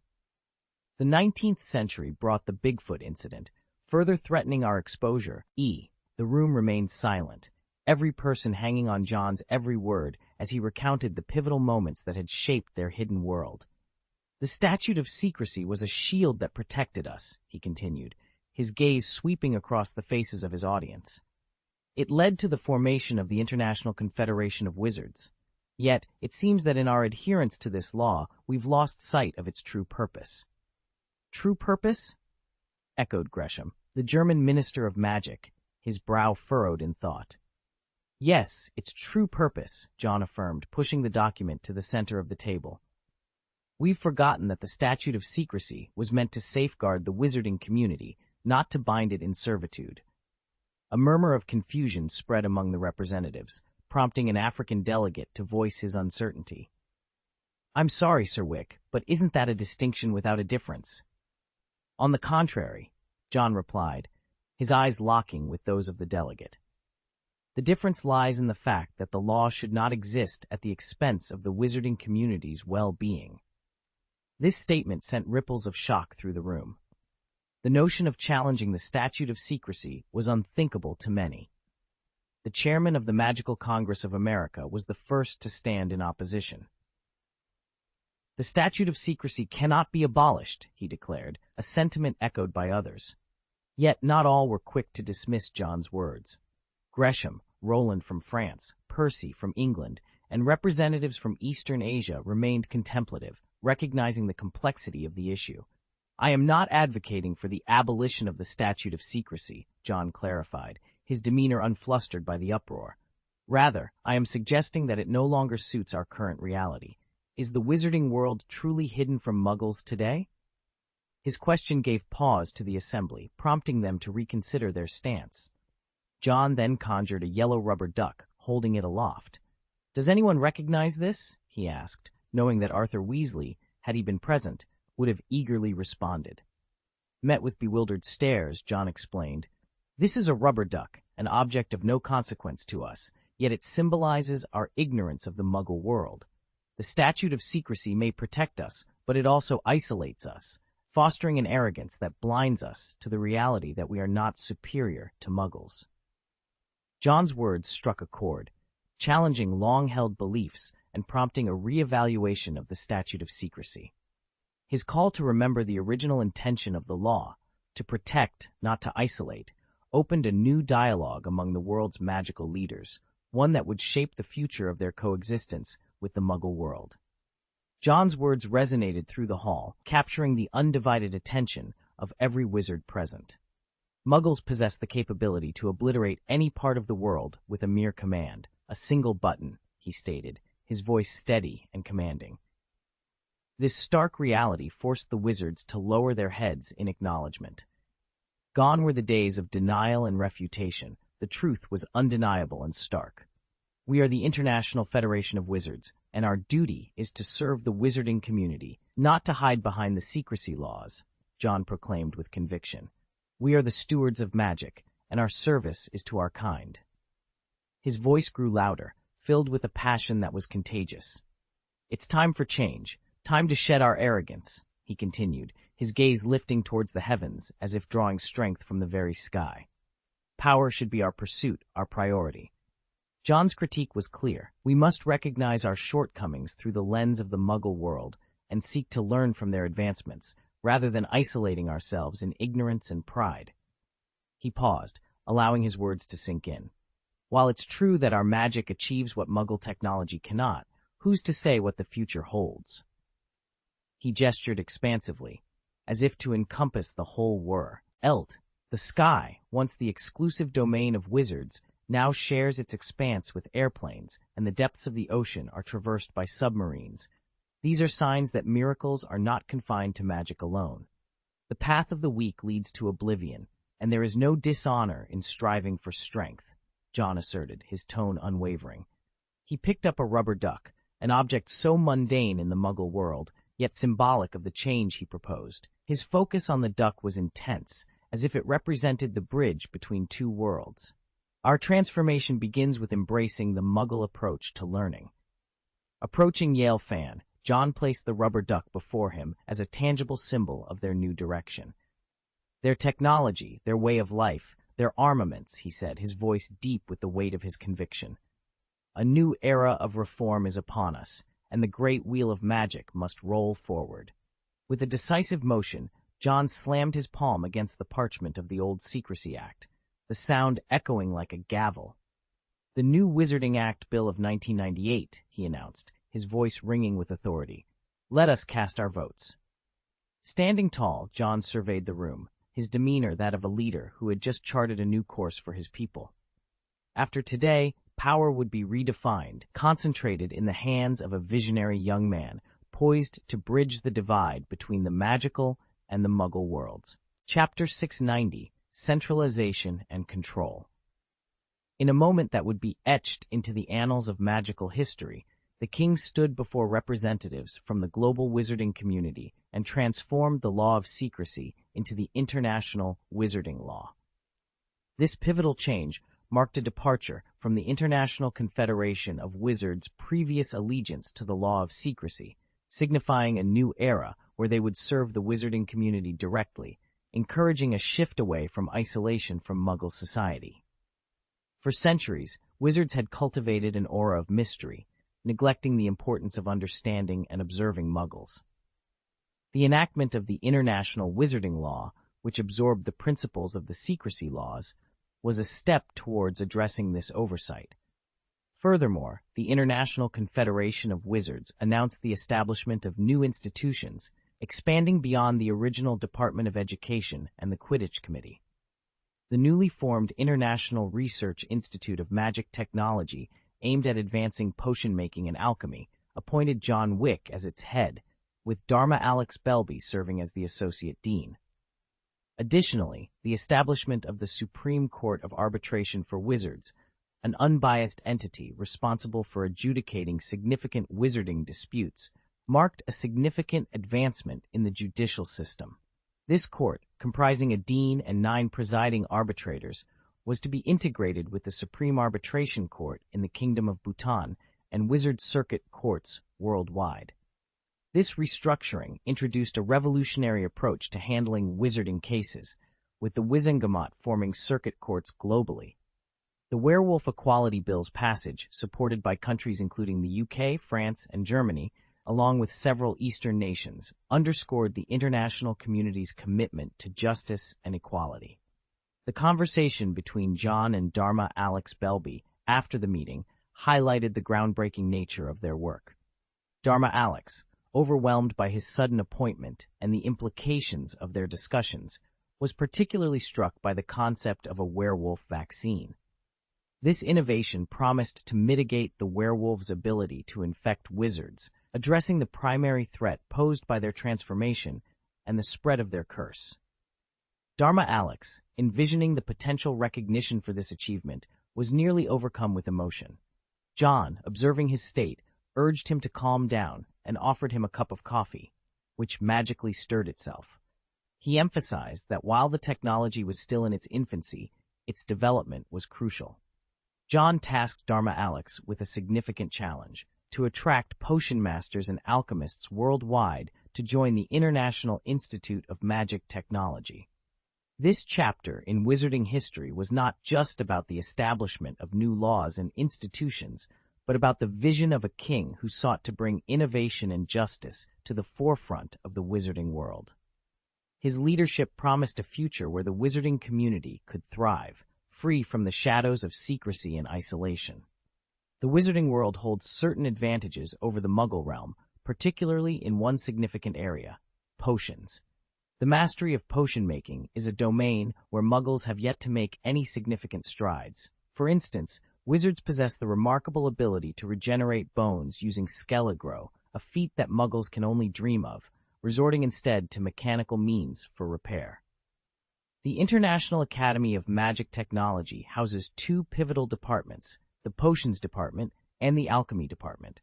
The former focuses on advancing the field of potions under the leadership of Alex Dharma, while the latter, led by John, aims to merge Muggle technology with magic to create new magical technologies, using magic crystals as a primary energy source. These crystals, accessible to nearly any wizard, can even enable non-wizards to perform magic with the aid of alchemical devices. John's vision extends beyond the traditional alchemist's quest for the Sorcerer's Stone and immortality. He seeks to harness this pursuit of eternal life to leapfrog Muggle advancements and foster innovation within the wizarding world. Upon presenting a thick stack of parchment to Alex Dharma, John entrusts him with the monumental task of researching werewolf vaccines. Dharma's initial surprise at the project's scope turns to awe as he realizes the extent of the research materials provided, likening the collection to a vast library. Feeling the weight of this responsibility, Dharma seeks assistance from his former professor, Slughorn, by sending a letter via owl. Slughorn, upon reading the letter, feels a surge of pride and excitement for his student's involvement in such a significant project. He recalls advice from Wielding, suggesting that any project led by John is worth investing in without hesitation. This leads Slughorn, along with the entire Potion Masters Association, to support Dharma's research, despite the personal toll it takes on Slughorn, who resorts to euphoria potions to cope with the stress. John's influence extends beyond the realm of academia and research. At the 1998 summit of the International Confederation of Wizards, he consolidates power across various sectors of the wizarding world, including powers within the International Confederation of Wizards, wealth through the Magic Savings First Bank, education via the Ministry of Education, sports through the Quidditch Committee, innovation with the International Academy of Magic Technology, and justice within the highest court of wizards. John's strategic moves position him at the helm of the wizarding world, with its future seemingly within his grasp. Chapter 691, The Education Conference and the School League. John's ambition was clear for all to see. The International Federation of Wizards was destined to be led by none other than Wick. Roger Spottywood, who had been cornered by John previously, knew he had to demonstrate his capabilities or risk being replaced. "Ment," Roger called out to his colleague, "can we chat?" Mentor hesitated at the invitation. Conversing with Roger was not something he looked forward to, but given their years of working together, he agreed. They stopped at the entrance of the Ministry of Magic. "How much do you know about him?" Roger asked, his impatience evident. Roger was aware that Mentor had also been interviewed previously and was desperate for insights. Mentor, observing Roger's unusual anxiety, replied, "I don't know anything about him." Or, "What exactly are you asking me to say, Roger?" Who could claim to truly understand the enigmatic figure known as the Second King? Mentor was aware of Roger's predicament, especially his unrealistic hopes following Dumbledore's departure. Roger, prompted by Mentor's question, pondered deeply. What he truly sought was insight into how the Second King would deal with him. "If I express loyalty?" Roger ventured hesitantly. "You should have considered that much earlier, Roger," Mentor replied with a hint of pity. "The current leader of the International Federation of Wizards is His Excellency Wick. A perceptive person would recognize his ambition to lead." Roger thought he had options, but in reality, his path was predetermined. Many, like Yale Fan, had hoped for Dumbledore's leadership, but Dumbledore was never meant to lead the Federation. Whether driven by personal desires or resistance, their fate was sealed. Yale Fan accepted this reality, but Roger was still in denial. "As a friend, the only advice I can offer is to surrender to him. Follow the Second King, and you will find glory," Mentor stated firmly. "As the Department of Education, that is your only choice." With those final words, Mentor departed, leaving Roger to contemplate his advice in solitude. Surrender to the Second King, Roger mused, feeling a mix of confusion and realization. John had previously tasked the Department of Education with reaching out to 10 magical schools, a responsibility assigned to Roger. Now, the Department of Education was preparing for a significant meeting. "The day before the holiday is perfect," John noted upon receiving the department's report. Notices were sent to the principals of each school, inviting them to a meeting at the British Ministry of Magic on the day before the Christmas holiday. The principals were initially skeptical, wondering if the invitation was genuine, given the department's infrequent communication. This was the first time the Department of Education had convened a meeting of principals. Ms. Maxim, upon receiving her invitation, was reminded of Hagrid's holiday plans, which now had to be cancelled. She thought of John Wick, the child who, in just 7 years, had risen to the pinnacle of wizarding power. He was Nicole Flamel's apprentice, and by all logic should have been a student of Beauxbatons, Ms. Maxim reflected, feeling a twinge of regret that Hogwarts had claimed all his fame. Nicole LeMay, a trustee of Beauxbatons, would surely be disappointed to hear that Slughorn planned to include John Wick in the next year's commencement address. Other schools received their invitations as well, with some verifying the authenticity through magical means. The education conference promised to be a pivotal moment, signaling a new era under John Wick's leadership. Traveling to the magic school on Moon Mountain, Africa, known as the Ouagadougou School of Magic, could take days, and the same was true for other schools when it came to receiving letters by owl. Thus, the attendees of the Magical Education Conference at the British Ministry of Magic arrived from all corners of the globe at different times, converging during the Christmas holidays. The halls of the ministry were alight with activity as flames flickered to life, heralding the arrival of guests. Professor Horace Slughorn, accompanied by Professors Minerva McGonagall and Severus Snape, was among the first to arrive. "It's truly exhilarating to attend the Department of Education's conference on magical education for the first time since my own school days," Slughorn expressed, his eyes gleaming with anticipation. McGonagall, ever the pragmatist, inquired, "Horace, is this conference specifically about magical education then?"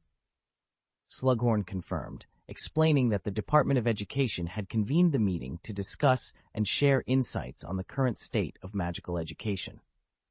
As they conversed, the green flames of the fireplace roared again, and Madame Olympe Maxime of Beauxbatons Academy made her entrance, humorously suggesting that the ministry should consider raising the height of the fireplace to accommodate her stature.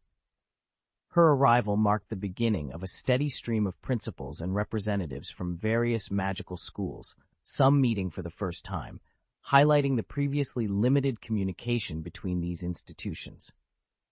The gathering included leaders from Hogwarts, Beauxbatons, Durmstrang, and other prestigious schools such as the Ouagadougou School of Magic, Ilvermorny School of Witchcraft and Wizardry, and several others, each bringing their unique perspectives and experiences to the table. Despite initial awkwardness, the atmosphere soon warmed, largely thanks to Slughorn's efforts to engage everyone with tales of his students and their achievements across the globe. Just as the conversation began to flow more freely, John Wick made his entrance, wabbing not out of a desire to make a grand appearance, but because he had been finalizing some details. Accompanied by Roger, he greeted the assembly with a book in hand and a smile, quickly becoming the center of attention. Slughorn, ever the proud mentor, boasted to Babajid Akimbad of Ouagadougou about John's rapid rise to prominence since graduating from Hogwarts. John, modest as ever, accepted the praise and apologized to Madame Maxime for any inconvenience his scheduling might have caused, revealing a lighter side to the proceedings with his humor. However, as John engaged with the principals from the three major European schools, a sense of exclusion began to settle among the other attendees, sparking a mix of disappointment and irritation. They wondered why they had been invited if the conversation was to be so exclusive. Sensing the shift in mood, John posed a question that caught everyone off guard, asking if they could feel something specific. The room fell into a brief silence as they pondered his question, with Babajid eventually asking for clarification. John's response, focused on the importance of communication, marked a turning point in the discussion. His demeanor shifted from that of a recent graduate to a figure of authority, emphasizing the need for open dialogue and collaboration among the world's magical educational institutions. This pivot in the conversation underscored the conference's purpose, to bridge gaps and foster a more unified global magical community. John stood with an air of authority, his gaze sweeping across the 10 headmasters gathered before him. With a tone of indifference, he began, "I am acquainted with Professor Slughorn because I was a student at Hogwarts. Ludwig, a friend's father, introduced me to Beauxbatons." As he placed the book down, it landed with a thud, echoing in the silent room. "I've had engaging discussions with them, discussions you were not privy to." John sighed, the weight of his words hanging in the air. "It's clear to me that there's a significant lack of communication between our schools. I'd wager some of you are meeting each other for the first time despite years of tenure." He pinpointed the crux of the issue, this disconnect, this inability to integrate. The room fell into a contemplative silence as everyone pondered over John's observation. With a flick of his finger, John animated the bow, "OK" before him.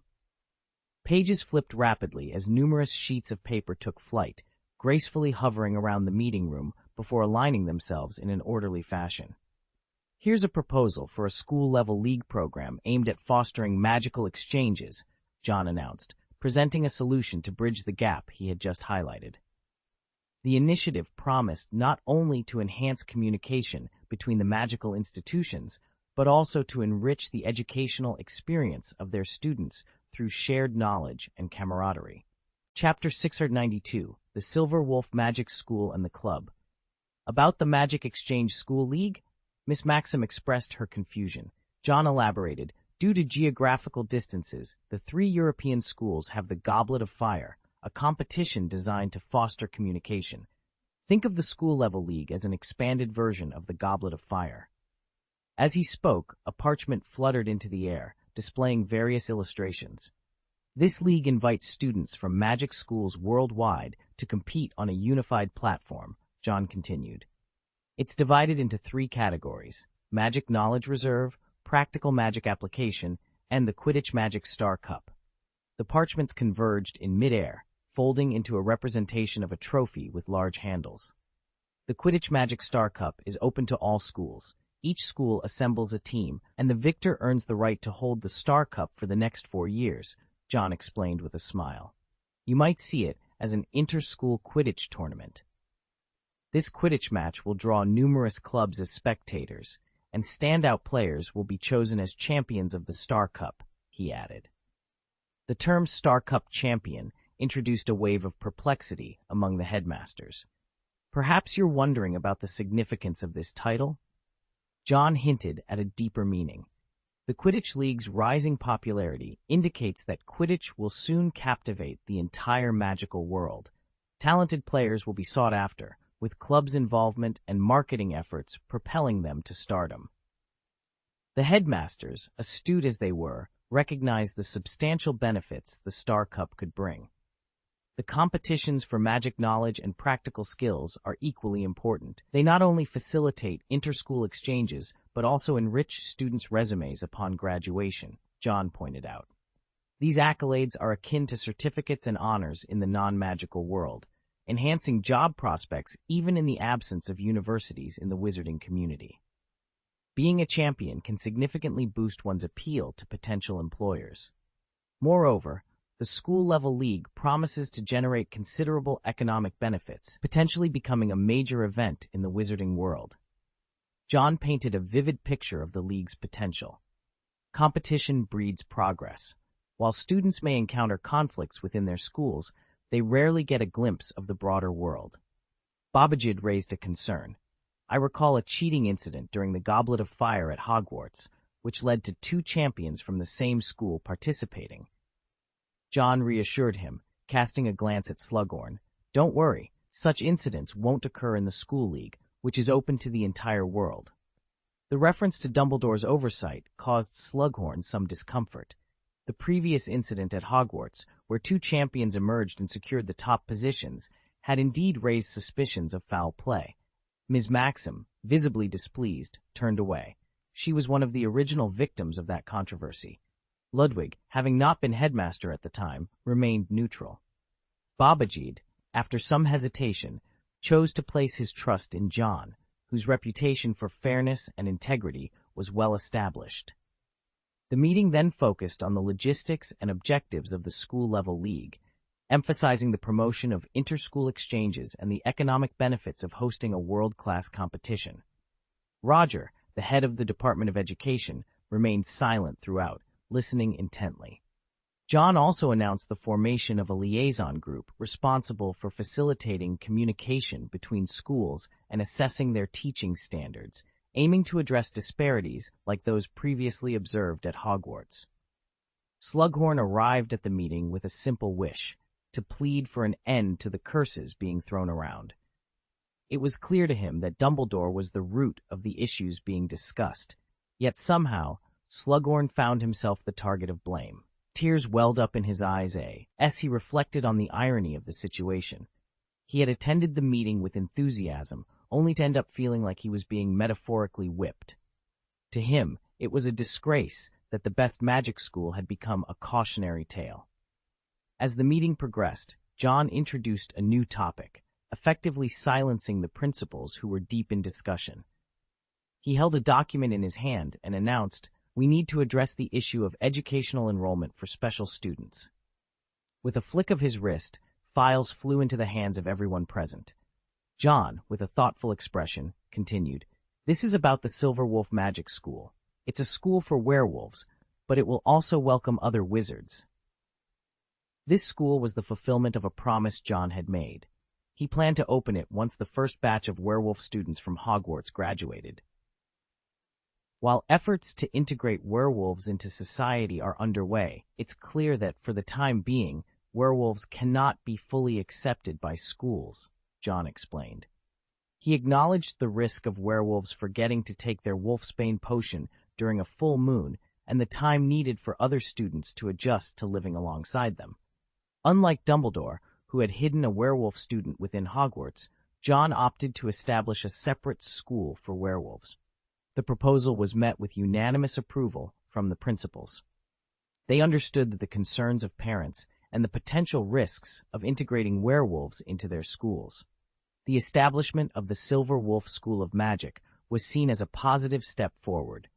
John also announced that the school would host a school-level league in its first year, with subsequent tournaments every 3 years, ensuring every class had the opportunity to participate. Hogwarts was chosen as the venue for the inaugural tournament, a decision that also conveniently involved Astoria. As the meeting concluded, Slughorn left feeling overwhelmed, while others, like Ms. Maxim, seemed to take pleasure in the proceedings. Professors Snape and McGonagall, who had been listening in, found the discussion enlightening. Professor McGonagall, in particular, realized the shortcomings of the current magical education system, feeling a bit disconcerted by the frequent mentions of Hogwarts. Snape, on the other hand, was left with mixed emotions, reflecting on how John Wick, unchangeable himself, was changing the world around him. Meanwhile, the Quidditch Committee was enthusiastic about the school league, seeing it as an opportunity to expand the sport's influence. The prospect of large sponsorship fees and the introduction of a player trading system next year brought smiles to their faces. When John approached Mentor about applying for a Quidditch club, Mentor was initially taken aback, fearing the dominance of a team led by the formidable John Wick. However, John clarified that he was applying on behalf of Tommy Shelby, which relieved Mentor. The club would be named the Silver Wolf Roaring Club, with details on personnel and management to be finalized, led by someone named Tang Mi. Shelby, John stated, his expression unchanging. Mente was taken aback. A club without a single player. He took a deep breath, maintaining his smile, and responded, "Okay, I'll take care of it for you." But the venue, it's east of the werewolf community at the Silver Wolf Quidditch Field, John informed him. Mente was puzzled. "Why haven't I heard of that place?" "Because it hasn't been built yet," John replied calmly. The idea of someone proposing a club without players or a venue would normally incite Mente to show them the door in no uncertain terms.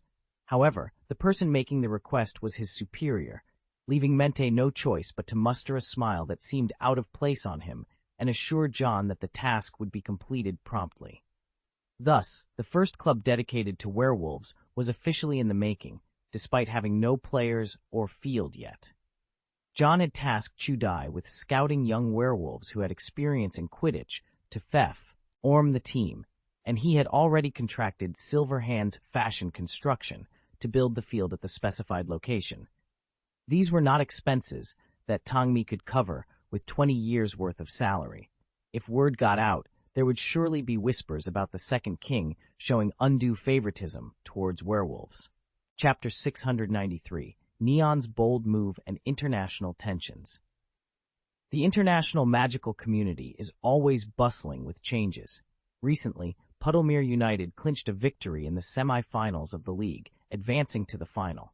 John found himself inadvertently caught up in the excitement, especially after Malfoy boasted in their group chat about the opponent's weakness, claiming that the pressure of a professional game couldn't compare to playing against Potter.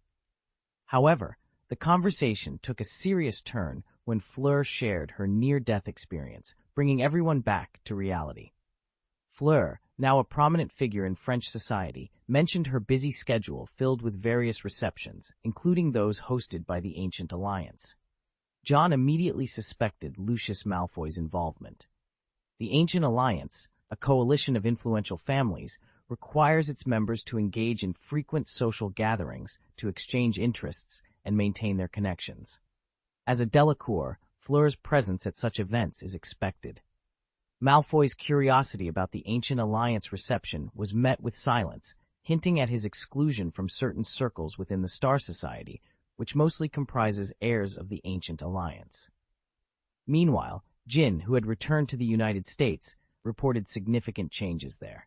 Despite being a powerhouse, the U.S. faces challenges, especially with the secrecy law and the alarming number of lost weapons, including weapons of mass destruction. John's concern about Grindelwald's whereabouts and his potential use of these weapons was interrupted by troubling news from the Neon Ministry of Magic. The Neon Minister, resentful towards John for a past incident, threatened to withdraw from the International Federation of Wizards unless John was removed from his position. John, amused by the minister's audacity, dismissed the threat as a mere annoyance. As Christmas approached, John sat in a conference hall, engrossed in a newspaper article about the Neon Minister's declaration. The representatives from various countries, puzzled by John's interest, continued their discussions on recent events, including the actions of Barty Jr.'s team and sightings of saints. When John finally addressed the assembly, he brought up the Neon Ministry of Magic's threat to leave the Federation, sparking immediate interest and concern. Charles Rowland, piecing together the information from the newspaper and John's comments, realized John's intention to confront the Neon Ministry's challenge.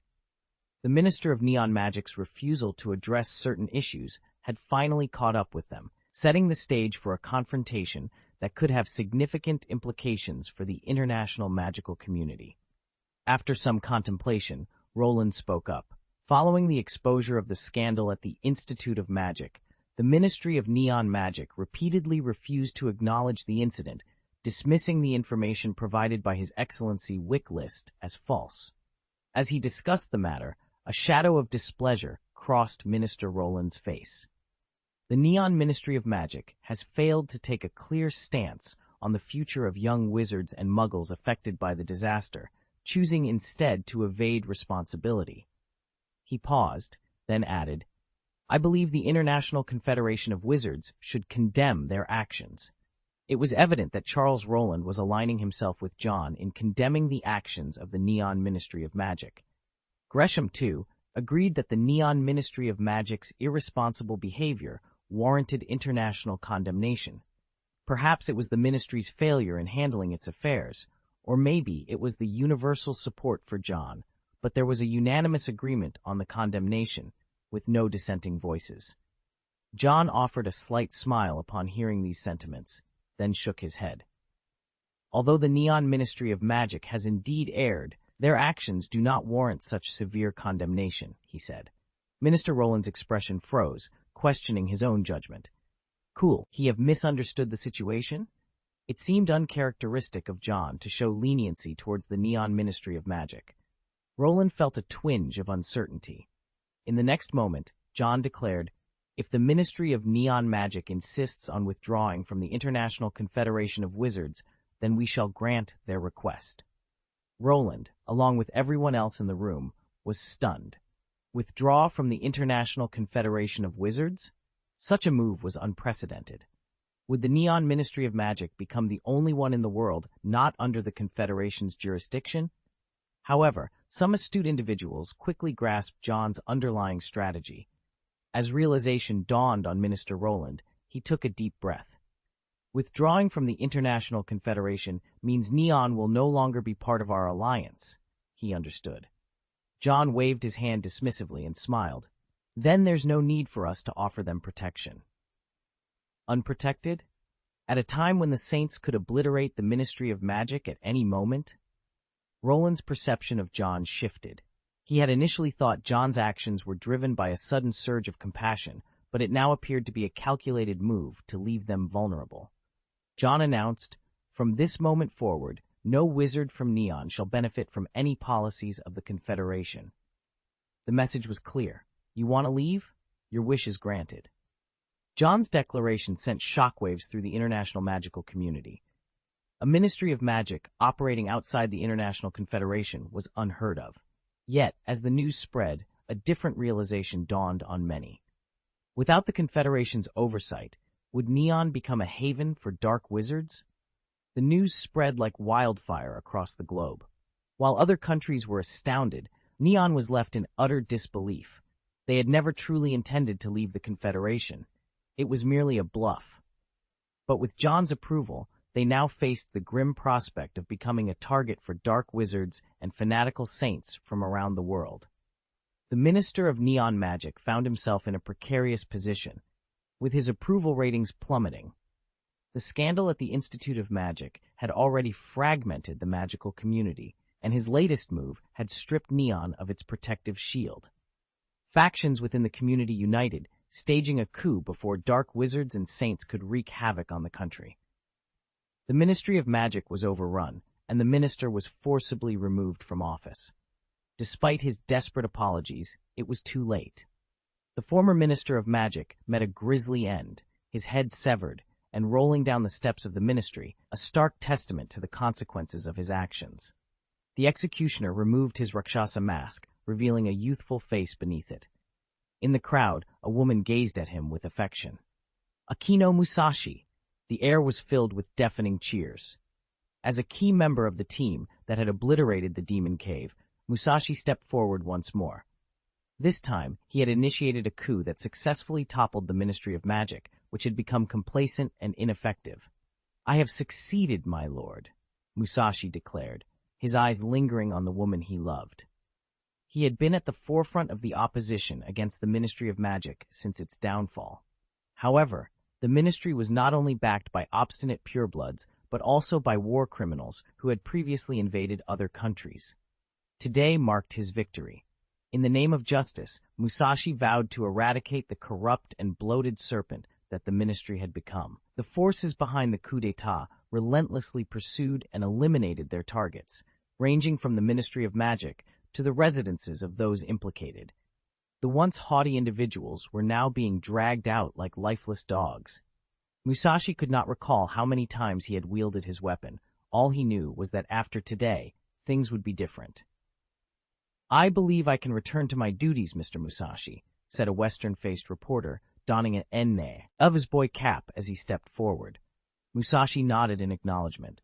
"I apologize for the inconvenience," he replied. The reporter smiled, indicating that it was all part of his job. This reporter represented the influential newspaper, the Daily Prophet. The news of the coup, along with Musashi's declaration in front of the cameras, was groundbreaking. "We regret our past errors. The new Ministry of Magic seeks to join the International Federation of Wizards," he announced. The accompanying photograph displayed the apprehended individuals kneeling, all of whom would face their end in prison. This revelation took everyone by surprise. The decision to withdraw from the Federation and then seek re-entry under the new Ministry of Magic was unexpected. John, upon receiving the news, remarked nonchalantly, "Then let's welcome the new Neon Ministry of Magic." The situation was complex. The original Neon Ministry of Magic had left the Federation, thus removing itself from the Federation's jurisdiction as declared by the Second King. Their withdrawal had been voluntary. Therefore, even in the event of a coup d'etat, it fell outside the Federation's purview. The application for membership by a reformed Ministry of Magic presented a new image and a fresh start. The seamless transition appeared to have been meticulously planned from the start. Chapter 694, New Magical Technology, the Apex of Alchemy. Was it premeditated? Absolutely. The notion that John Wick would simply let the Neon Ministry of Magic off the hook was laughable. How could ordinary wizards, recruited by Musashi, possibly stand a chance against the Ministry of Magic's aurors and strikers? The answer was simple: superior equipment. Coupled with a strategic inside-outside combination, they caught their opponents completely off guard. The moment they retreated was the moment they were overtaken, as swiftly as turning ashes into dust. Wait, how did he become the Minister of Magic? Gauss, bewildered, stared at the newspaper. Despite the perilous life they led, where he had narrowly escaped death on multiple occasions, John had ascended to the position of Minister of Magic in Neon. Filled with incredulity, Gauss glanced at John, who was engrossed in his work with magic crystals, and ventured cautiously, "Boss, you might find this hard to believe, but I'm actually quite adept at orchestrating coups." He half expected John to assign him a similar mission. John looked up, a hint of amusement in his eyes, and responded, "That's perfect. You'll infiltrate the Saints team and lead them to dethrone Grindelwald." Gauss couldn't help but scoff. "You really enjoy your jokes, boss." "It was you who started with the jokes," John retorted with a smirk. Timing, location, and support. Musashi's success hinged on these three factors. The foolish ministers of Neon's magic community had proposed seceding from the International Federation of Wizards, sparking internal conflicts. The presence of internal spies, although Minamoto was disreputable, he had left behind useful connections for his daughter, Minamoto Shizuka, who harbored affection for Musashi. Heroes like Renhi, who had saved children at the Magic Institute, and the clandestine assistance of Silverhand, all played a part.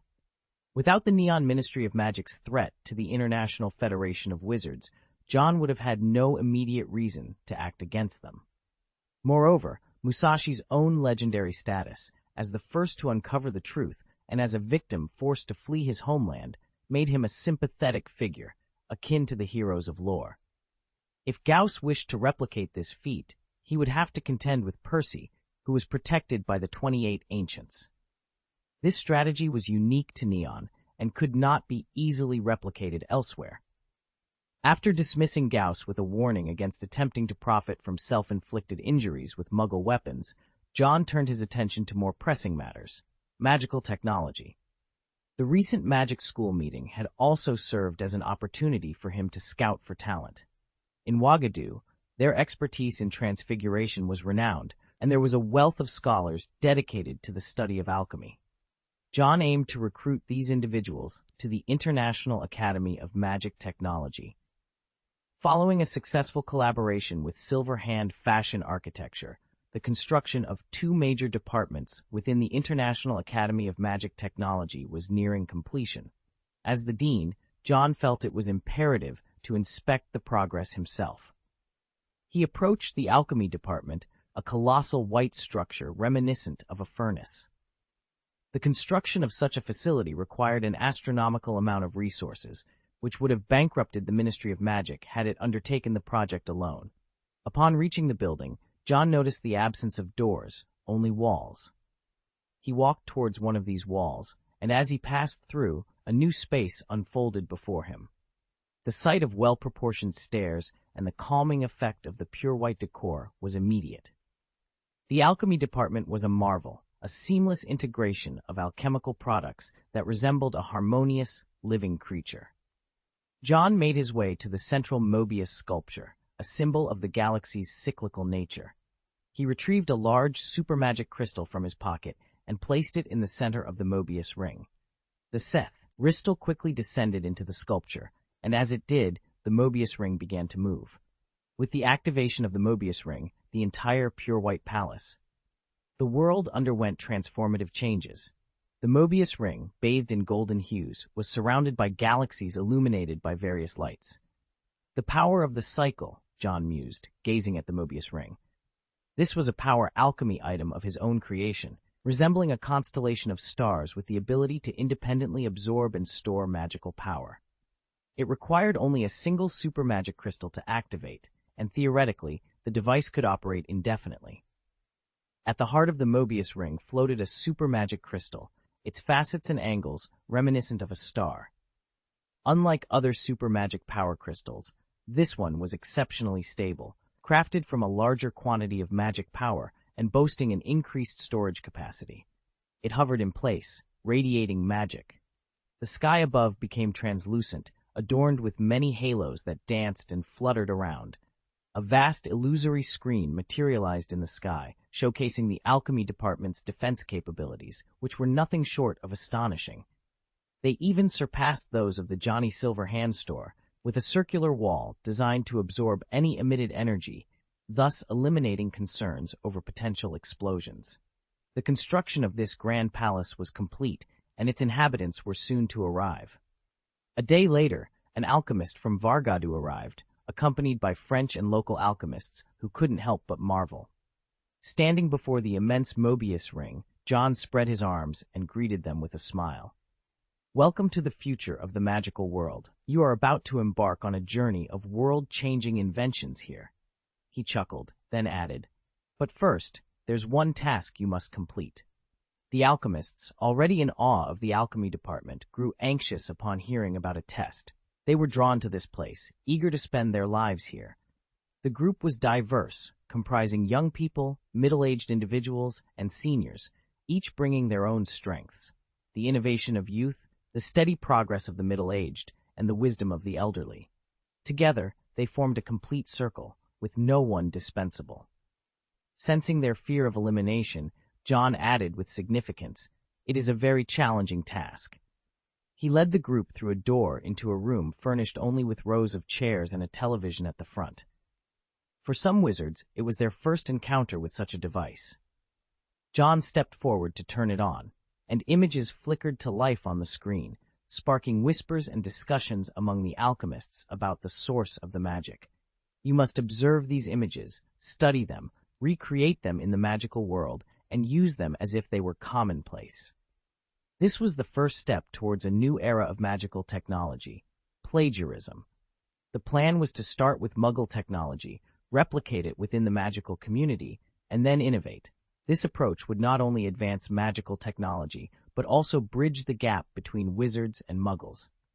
Initially dumbfounded by the simplicity of the task, the alchemists soon found themselves engrossed. The television, the automatic stirring pot resembling kitchen magic, and even the massage chairs captivated them.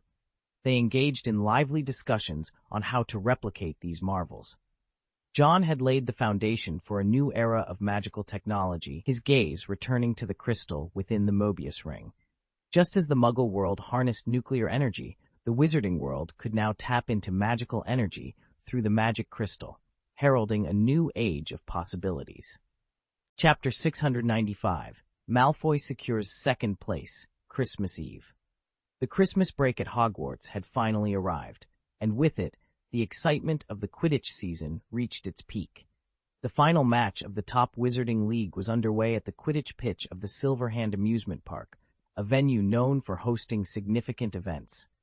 The air was electric as a figure darted swiftly through the stadium, drawing the eyes of every spectator. "Draco Malfoy has spotted the snitch first!"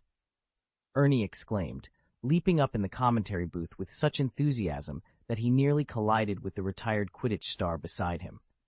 The match was a nail-biter, with Puddlemere United trailing behind the top-ranked Appleby Arrows by a narrow margin. However, in Quidditch, such a gap was far from insurmountable. The Appleby Arrows, known for their star player Rob Marshall's expertise in the beheading tactic, had a reputation for securing swift victories. This strategy, while effective, often left them with lower scores in matches where the tactic failed, providing Puddlemere United a glimmer of hope. In the stands, Astoria, enjoying her vacation, cheered passionately for Malfoy.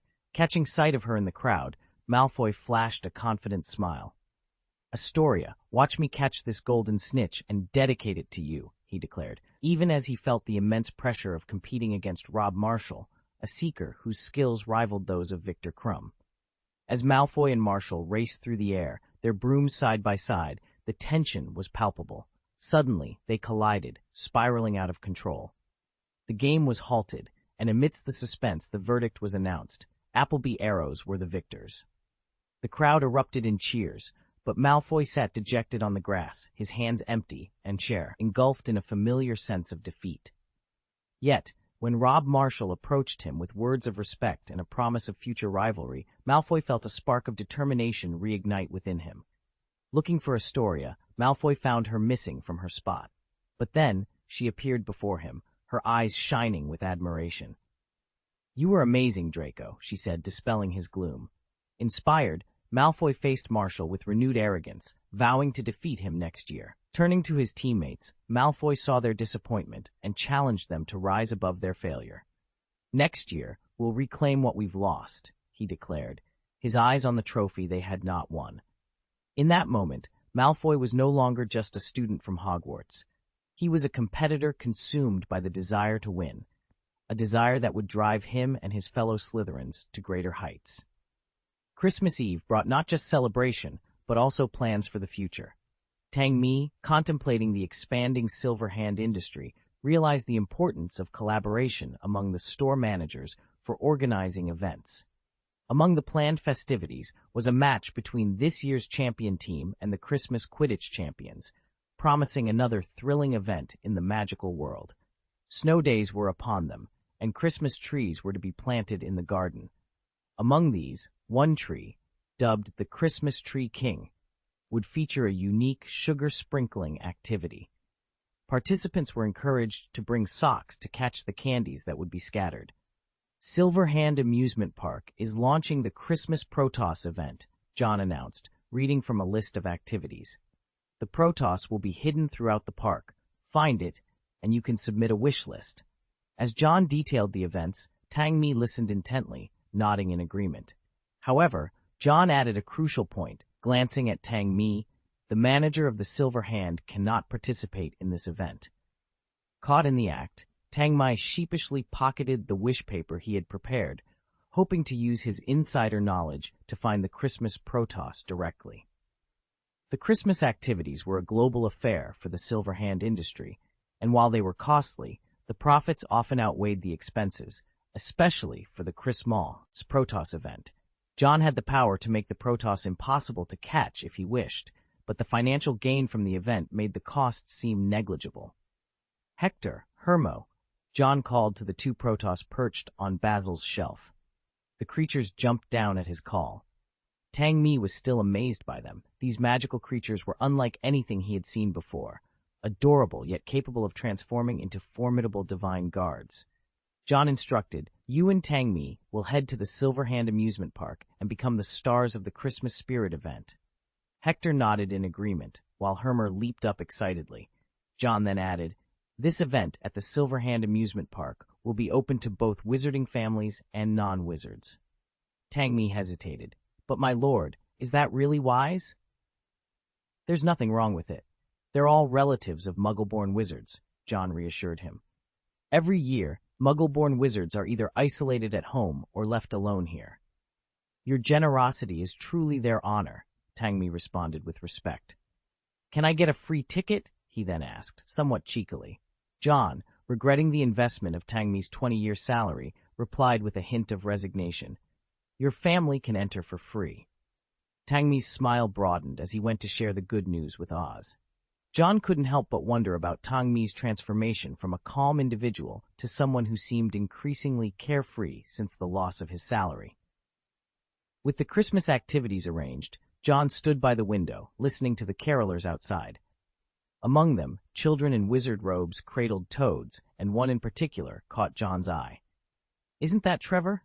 he mused, recognizing Neville's toad leading the choir with its croaks, harmonizing peculiarly with the wizarding world's unique music.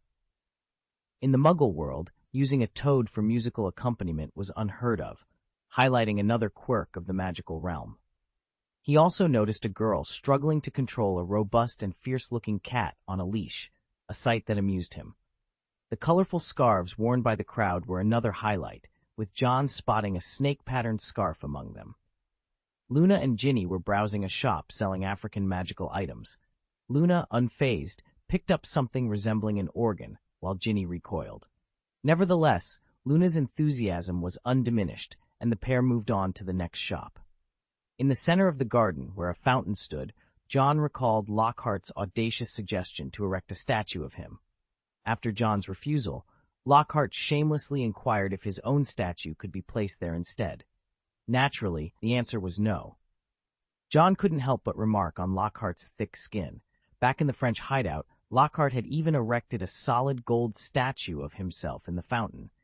That was the same location where John had once dealt with an unscrupulous dorky dealer.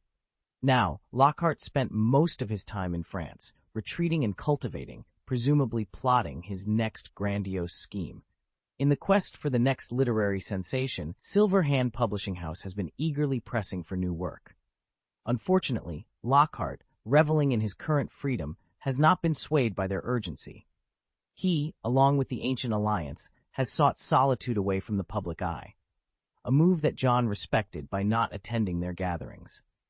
This year marked a period of exponential growth, and despite the substantial influx of galleons, the expenditures were equally hefty. For those accustomed to vast wealth, the financial returns this year were less impressive. However, for the Weasleys, this year's profits surpassed those of the last decade combined. The Weasley twins, in a shrewd move, secured exclusive rights to sell jerseys of several Quidditch teams. This venture led to the opening of a new branch of Weasley's Wizard Wheezes in Hogsmeade, expanding their burgeoning empire. Meanwhile, the Malfoy family anticipated a significant increase in their wealth with the rising popularity of the National Quidditch Leagues next year. The Greengrass family, through their transportation business, emerged as one of the top earners of the year. However, amidst their success, a peculiar incident occurred. Rumors circulated of Mr. Greengrass, a prominent figure, fervently pursuing a platinum-haired individual through the streets. John, upon hearing this, expressed a deliberate disinterest in the matter, choosing to remain detached from the intrigue. This year's financial landscape painted a picture of shifting fortunes and emerging opportunities, with each family navigating the tides of the wizarding economy in their unique ways. Chapter 696, The Wick House, A Silver Hand Christmas. Christmas was just around the corner, and this year, the Wick family had gone all out in their preparations. Mrs. Wick looked at her husband, who was resolutely positioned in front of the fireplace, with a mix of amusement and exasperation. "Even if a meteorite were to hit the Earth this year, I wouldn't leave," Watson declared with a vow. Having felt the sting of missing out on last year's festivities, Watson was determined not to let this year's magical season pass him by. The windows of the Wick house were thrown open, letting in the crisp winter air, and the Christmas tree stood proudly by the window, already surrounded by a modest pile of gifts. Watson lounged on the sofa, occasionally glancing at his watch and then at the phone he had set aside, anticipation building with each passing moment. Finally, Ariana, sleepy-eyed and touzle-haired, descended the stairs. Watson's eyes lit up at the sight of his daughter. Still in a daze and barefoot, Ariana instinctively walked over to Mrs. Wick and embraced her mother with open arms. "Oh, Ariana, my little princess," Mrs. Wick cooed, her heart melting. She kissed Ariana on the cheek, playfully tapped her nose, and said with a smile, "You can't open your presents until after you've washed up." Ariana nodded in agreement and headed to the bathroom, with Little Bear, her pet, scurrying ahead to open the door for her. After her shower, Ariana's hair, long and usually worn loose, clung to her cheeks in damp strands. Despite its length, Ariana's delicate features complemented her hairstyle perfectly. As she stretched, she noticed her bracelet was missing. Little Bear, ever helpful, brought it to her like a treasured gift. "Thank you, Little Bear," Ariana said, her smile sweet as she cuddled the soft toy. Watson watched his daughter, trying to appear nonchalant, but his frequent glances towards the Christmas tree betrayed his eagerness. Ariana, now clean and dressed, sat under the tree, her bare feet brushing against the blanket as she began to unwrap her presents. The first gift, from Watson, was a testament to his changed strategy after last year's rejection. It was a little yellow bear, which received a curious glance from Brown Bear, Ariana's other toy. Ariana looked at the new bear, then set it aside, much to Watson's dismay. "Why?" he murmured, heartbroken. Mrs. Wick couldn't help but sneer at her husband's naivety. The gifts continued to be opened, one of which was a pink box from the distant Mauxiong country. It was light and seemed to be filled with sponge, making no sound when shaken. Upon opening it, a pink bow was revealed, but Mrs. Wick quickly closed the box again, her smile turning slightly strained. "Last year, I wrote to my brothers asking for something suitable for a girl. A pink Glock? Now I understand why none of them have girlfriends," she thought, bemused and slightly horrified. Watson, meanwhile, was fixated on a present delivered that morning by Basil. He leaned forward, almost falling off the sofa in his eagerness. The gift was a book with a bronzing white cover titled Practical Magic Picture Book. Watson's disappointment was palpable, as he had hidden a complete set of wizard costumes under the sofa cushions, hoping for a different reaction. Mrs. Wick, observing her husband's crestfallen look, realized that John hadn't invited Ariana over this year. However, as Ariana flipped through the book, 3 golden tickets fell out. It was then that Mrs. Wick saw a side of her husband she rarely witnessed, his agility. Watson leaped up from the sofa with a speed that surprised them both, eager to see what the tickets could mean for their Christmas. Watson leaped off the sofa with agility reminiscent of a carp, swiftly donning his wizard attire in less than 10 seconds. "Let's head to the wizarding world," he declared, brandishing his wand in his left hand while his right hand playfully held Kiki, a decorative stopper. Mrs. Wick could only stare in bewilderment. Had he planned this all along? Alongside the golden ticket, they found an additional piece of paper. Ariana blinked in curiosity. "Take the tickets and hold Ariana's hand," Mrs. Wick read aloud, each of them clutching a ticket. The family positioned Ariana between them, Watson barely containing his excitement as he asked, "What's next?" Mrs. Wick examined the paper further, her expression turning to one of confusion. "That's all it says." The trio exchanged puzzled glances. Suddenly, Ariana noticed the book stirring. As they watched, the book began to tremble violently. Mrs. Wick instinctively reached for the nearby owl stand, ready to defend her family. In the next moment, the book flung open, unleashing a whirlwind of papers that enveloped them. A powerful suction force pulled the family into oblivion, and just as suddenly, the chaos ceased. The papers returned to the book, which vanished with a soft whoosh. Shortly thereafter, the doorbell of the Wick residence rang. Outside, Greg recalled his recent instructions. "Listen, you need to get close to Watson Wick," his boss had said. "But boss, Watson's been wary of me since last Christmas. I don't even know why," Greg had protested. "Don't make excuses. You need to be proactive. This Christmas, gift him a roast chicken. Remember, you're his best friend." Feeling foolish with a plate of turkey in hand, Greg knew his colleagues were likely snickering at him from their surveillance van. Receiving no answer to the doorbell, he pressed it repeatedly, growing increasingly perplexed by the silence. "Excuse me," he called to a muscular man jogging by. "Do you know where Mr. Wick might be?" "Mr. Wick?" Dudley paused, then replied, "I haven't seen him leave the house today." "Not gone out? All right, thanks. He must have left earlier," Greg mused, noting Dudley's athletic build. "You're a boxer, I take it?" "Yes, but I'm off to train," Dudley said, heading to his session before a family gathering that evening. Once Dudley was out of sight, Greg's demeanor shifted. He set the turkey aside, peered through the side window, and found the Wick house deserted. Dialing his phone, he reported, "The target has vanished. Commence a search of Privet Drive." That Christmas, the agents found no joy in their mission. At Silverhand Amusement Park, the Wick family materialized, drawing curious glances from the crowd. "Impressive apparition," commented a bearded wizard eyeing Watson. Surveying the vast amusement park before him, Watson felt a surge of excitement. The book floated before him, opening and closing as if speaking with John's voice. "Sorry, I can't be with you this Christmas," it said. "It's John," Watson remarked, amused. He reached out to touch the book, but it evaded him, eliciting a gentle reprimand from John. "Dad, stop poking." Embarrassed, Watson withdrew his hand. "This is Silverhand Amusement Park. Enjoy yourselves, and Ariana, feel free to practice your magic. There are plenty of attractions designed to guide young wizards."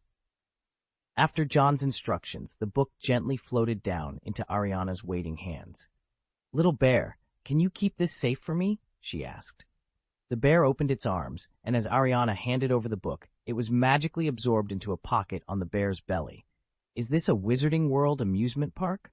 Watson asked, his enthusiasm undimmed. He eagerly led his family to the ticket gate, lining up with the excitement of a child. When it was their turn, the ticket inspector greeted them warmly, ready to welcome them to a day of magical adventure. "Please show your ticket," the ticket inspector requested politely. "Tickets? Oh yes, here it is," Watson replied, as a golden ticket materialized in front of the inspector. The inspector's polite smile faltered. This is," he stammered, his demeanor shifting as if he had encountered an adversary. "In my entire year of service, this is the first time I've encountered a golden ticket holder." Panic washed over his face as he rushed to summon his colleagues. "Quick, take a photo with me. I may never have this opportunity again in my lifetime." His excitement was palpable, prompting his colleagues to not only photograph him, but also clamor for their own pictures with the ticket. Watson observed the commotion around his ticket as it was passed and photographed by a dozen employees in turn, prompting him to fall into deep contemplation. After the flurry of excitement, Watson and his family were finally allowed inside.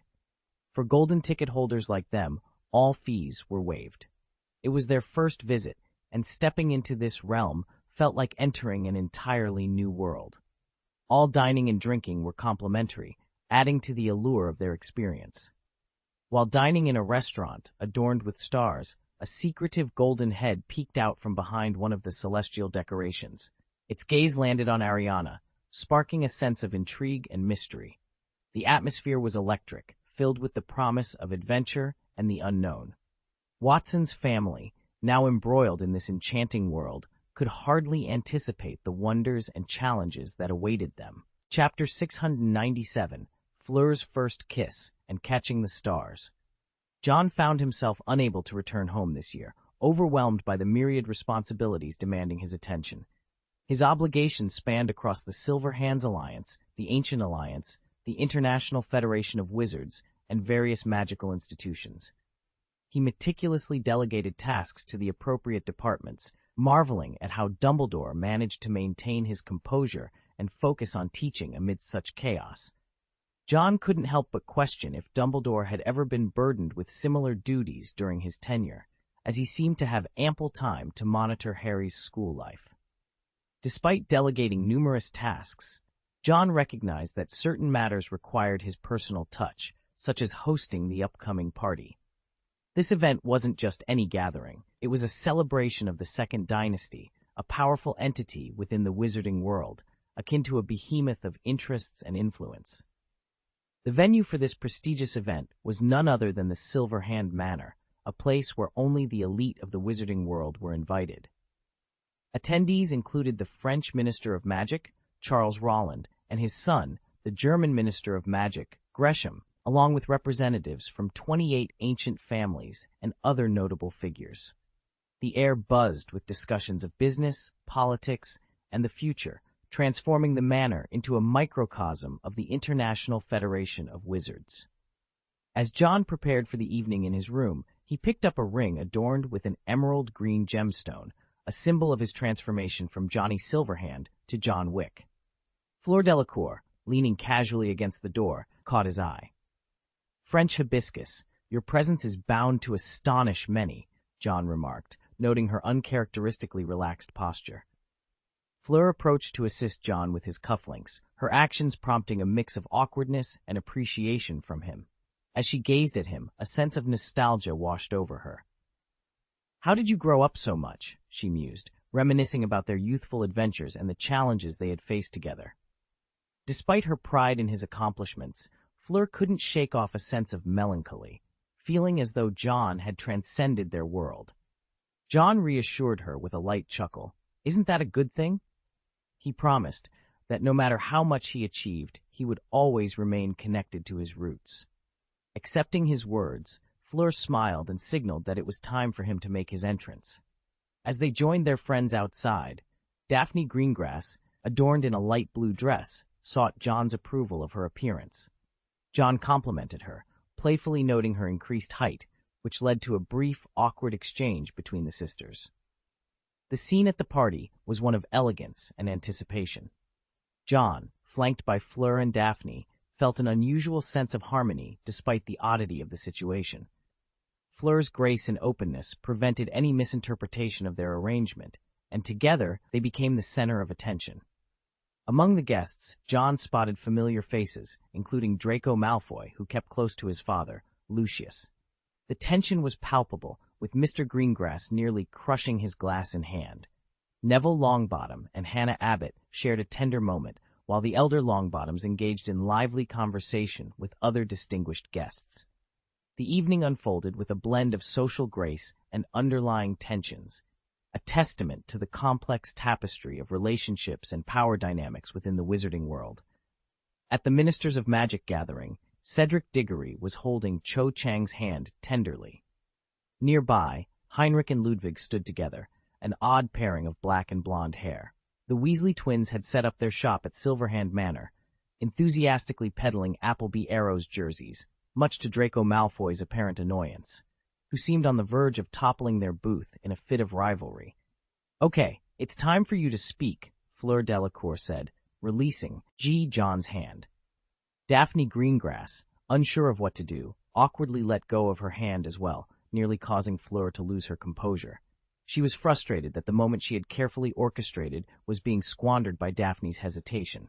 It was a classic case of being so close, yet so far. Before Daphne could recover, John turned his attention to the assembled crowd. With a snap of his fingers, a cup materialized in his hand. "I believe we've all grown stronger since we last gathered," he said with a chuckle. "The past year has thrown many challenges our way, and we've had no choice but to face them head-on." The room fell silent, all eyes on John as he raised his glass. "Let's toast to everything we've endured this year, be it triumphs or trials. They've all been invaluable life lessons.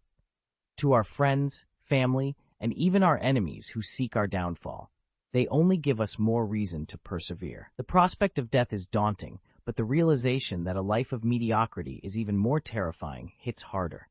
No one wants to live in obscurity, just as we don't want to die consumed by fear. So, let's celebrate, revel, and let loose. Tonight, we drink to our heart's content. With that, John downed his glass, officially kicking off the festivities. Laughter and conversations filled the air, reflecting on a year marked by death, threats, and fluctuating fortunes. Yet, through it all, they had found their place, proving that they were far from ordinary. In the future, this group would undoubtedly leave their mark on the magical world. The Silverhand banquet stretched into the night, concluding only as midnight approached.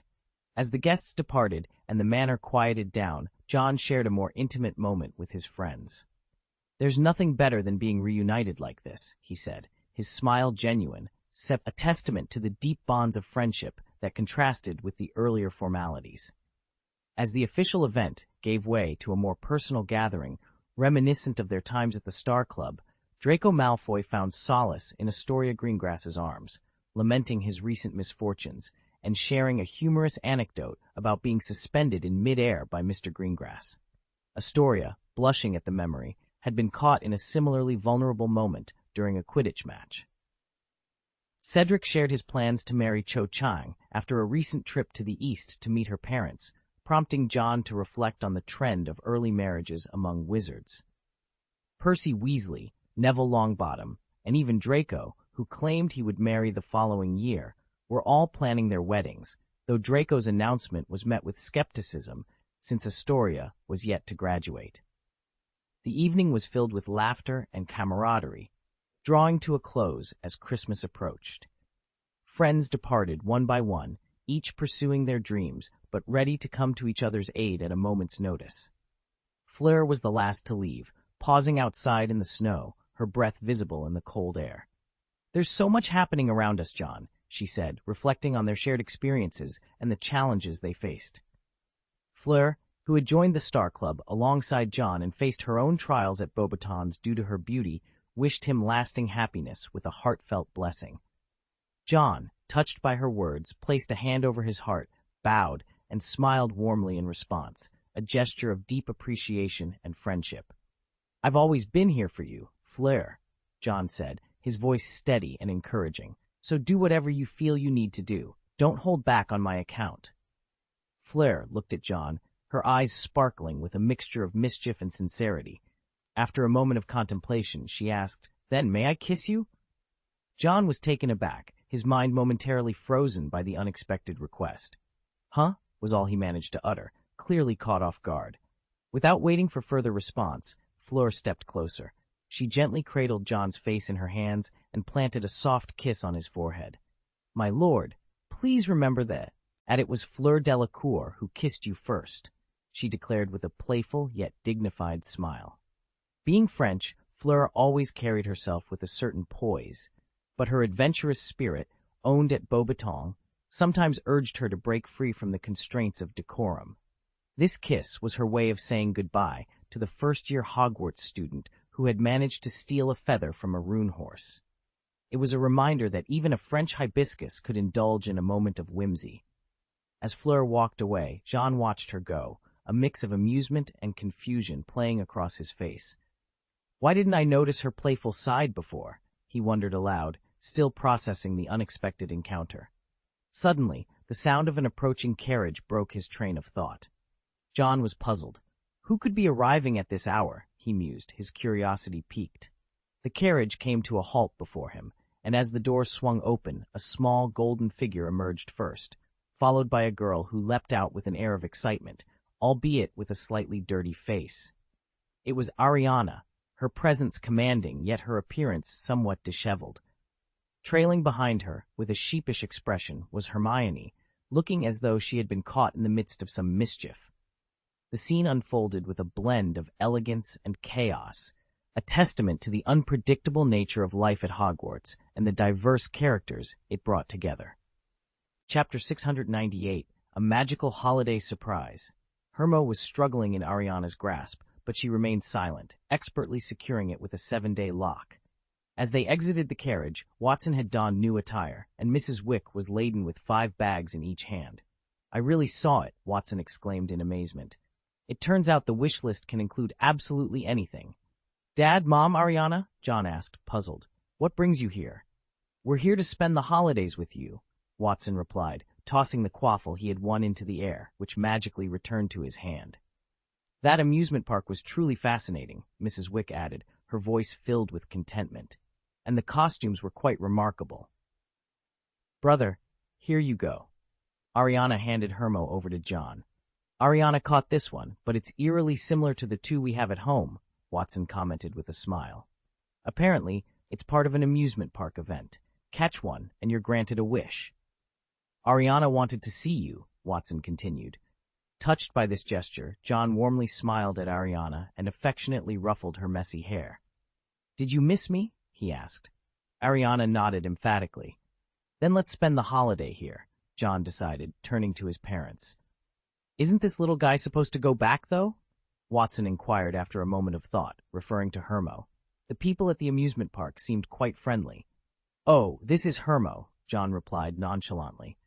Watson paused, a look of disbelief crossing his face. That amusement park. Mine, John interjected casually, unaware of the profound impact his understatement had on Watson. Watson, struggling to maintain his composure, supported his wife's shoulders to prevent himself from collapsing. Ah, I spoke so enthusiastically about it. By the way, is Silver Hand a common term in the wizarding world? I've seen it mentioned several times today. Father, if it's related to Silver Hand, there's a high probability it's mine as well, John explained. Watson, still reeling from the revelation, struggled to comprehend the extent of his son's accomplishments. I'm going back to open another hotel, he declared, determined to reclaim his family's prestige. This Christmas turned out to be the most memorable one for John, filled with entertainment, friends, and family, despite the chaos and Watson's bewildered ramblings about social status and family roles. Silver Hand Manor buzzed with life and laughter. Meanwhile, Wick's home was under constant surveillance by at least 20 special agents. In a field car disguised as a mobile dining van, the senior agent regarded the unconscious younger agent with a grave expression. How did he faint? He wondered aloud. There was no warning. He simply touched the doorknob of Wick's house, was thrown back, and passed out, another agent reported. After attempting to revive the young agent with a couple of slaps, they found him in perfect health, save for a minor issue, and sleeping soundly as if under a powerful spell. This mysterious incident left the agents terrified, suspecting it to be a trap laid by Watson. Elsewhere, Greg, an agent from a foreign country, reported a similar bizarre occurrence. The intelligence community was in turmoil, especially with the establishment of a new, secretive department within the mysterious MI base, known only by the codename 7. Beyond its existence, even the MI was largely in the dark, aware only that this new department was involved in matters far beyond their understanding. The most elite members of MI6, those who were transferred from the archives, became shadows without a past. In one of the 7 interrogation rooms, a man was suspended upside down, his hands and feet securely bound. Terror filled his eyes as he stared down at a bucket below him, alone in the room, except for the presence of a mirror. Behind that mirror, Mycroft Holmes observed the scene, a yew-wand idly twirling in his hand. It's their weapon, he mused. Mycroft had been skeptical until witnessing firsthand the Maw's ability to unleash a formidable attack with what appeared to be a mere wooden stick. One of their top agents had been struck by the spell, now suffering from a condition resembling severe muscle rigidity, unable to move. The suspect, found in a rental property after days of no sightings, had drawn attention due to his peculiar behavior. The swift action of the team had led to his capture, and from the moment of his arrest, he seemed on the brink of collapse. What's your name? Mycroft's voice halted any further attempts to dunk the man into the bucket. My name is Sally Conrad. Please, please let me go, the man pleaded, his voice trembling with fear. Sally, a wizard who had infiltrated England to spread the doctrine of holy fire baptism, had never anticipated being captured by Muggles. His mission had been to preach the ideals of Grindelwald, but within the Second King's territory, such beliefs were dangerous, often leading to being handed over to the Ministry of Magic. Forced to hide, Sally had taken refuge among muggles, but his inability to blend in had ultimately betrayed him. Mycroft, unfazed by Sally's desperate pleas, pressed on. "Very well, Sally. Are you a wizard?" "Wizard? Oh no, I'm a wizard." Sally's denial was cut short by the sight of the chains tightening around his feet, his fear compelling him to confess. Mycroft's interrogation continued, seeking to understand the mysterious death of a body found in Little Hangleton, devoid of disease, wounds, or poison. Sally, his hair grazing the water's surface as he hovered above the bucket, revealed the existence of the killing curse. "Death curse? Explain its effect," Mycroft demanded, his interest piqued. Sally, through stammered explanations, introduced Mycroft to the dark world of wizardry. The killing curse, the Cruciatus curse, and the Imperious curse were among the horrors he described, painting a picture of a world far beyond the imagination of most. As Mycroft absorbed the information, the reality of the wizarding world unfolded before him. The terrifying powers of wizards became known, and the once blank files labeled Wizard Invasion began to fill with the secrets Sally Conrad divulged. Through this interrogation, the veil between the Muggle world and that of the wizards was slowly lifted, revealing the potential threats and wonders of a hidden society. Mycroft Holmes, with his newfound knowledge, was at the forefront of understanding the complex and dangerous dynamics between these two worlds. Chapter 699 rose beneath the tower. In the shadow of a forbidding fortress, a tall tower stood erect, a structure that seemed to belong on a cliff's edge, but now appeared to drift aimlessly across the sea. Below, ripples pushed this colossal edifice away, while from above it was shrouded in an impenetrable fog, leaving no trace but the waves that materialized from nowhere. At the entrance, marked with the engraving "For the Greater Good," a cluster of delicate red roses bloomed, their beauty stark against the gloom. A white-haired man, Grindelwald, caressed one of the roses, his finger catching on a sharp thorn, drawing blood. He watched a drop of scarlet form on his fingertip, then let it fall onto the rose's stamen. The flower, nourished by his blood, bloomed with a vibrancy that was as mesmerizing as it was sinister, its allure almost demanding to be destroyed by brute force. Yet, as Grindelwald reached out to it, he was halted by a voice. "Grindelwald," called the wizard, stopping him in his tracks, mere inches from the rose that seemed both fragile and defiant. "Garland," Grindelwald responded, turning to face the speaker with his injured finger now hidden behind him. "What is it? You need to see this." "It's up there," Garland replied, having come to deliver a message. Acknowledging him with a nod, Grindelwald cast one last glance at the blood-fed rose before entering the fortress, a prison of his own making that had become his cage.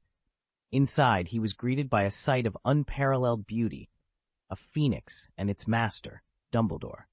"You found me anyway, Al," Grindelwald whispered, a haunting tone in his voice as he approached the phoenix, Fawkes, who laid down a letter before him. Over the years, Fawkes had been a messenger, bridging the gap between those confined in the tower and the outside world, a task no one but the phoenix could accomplish.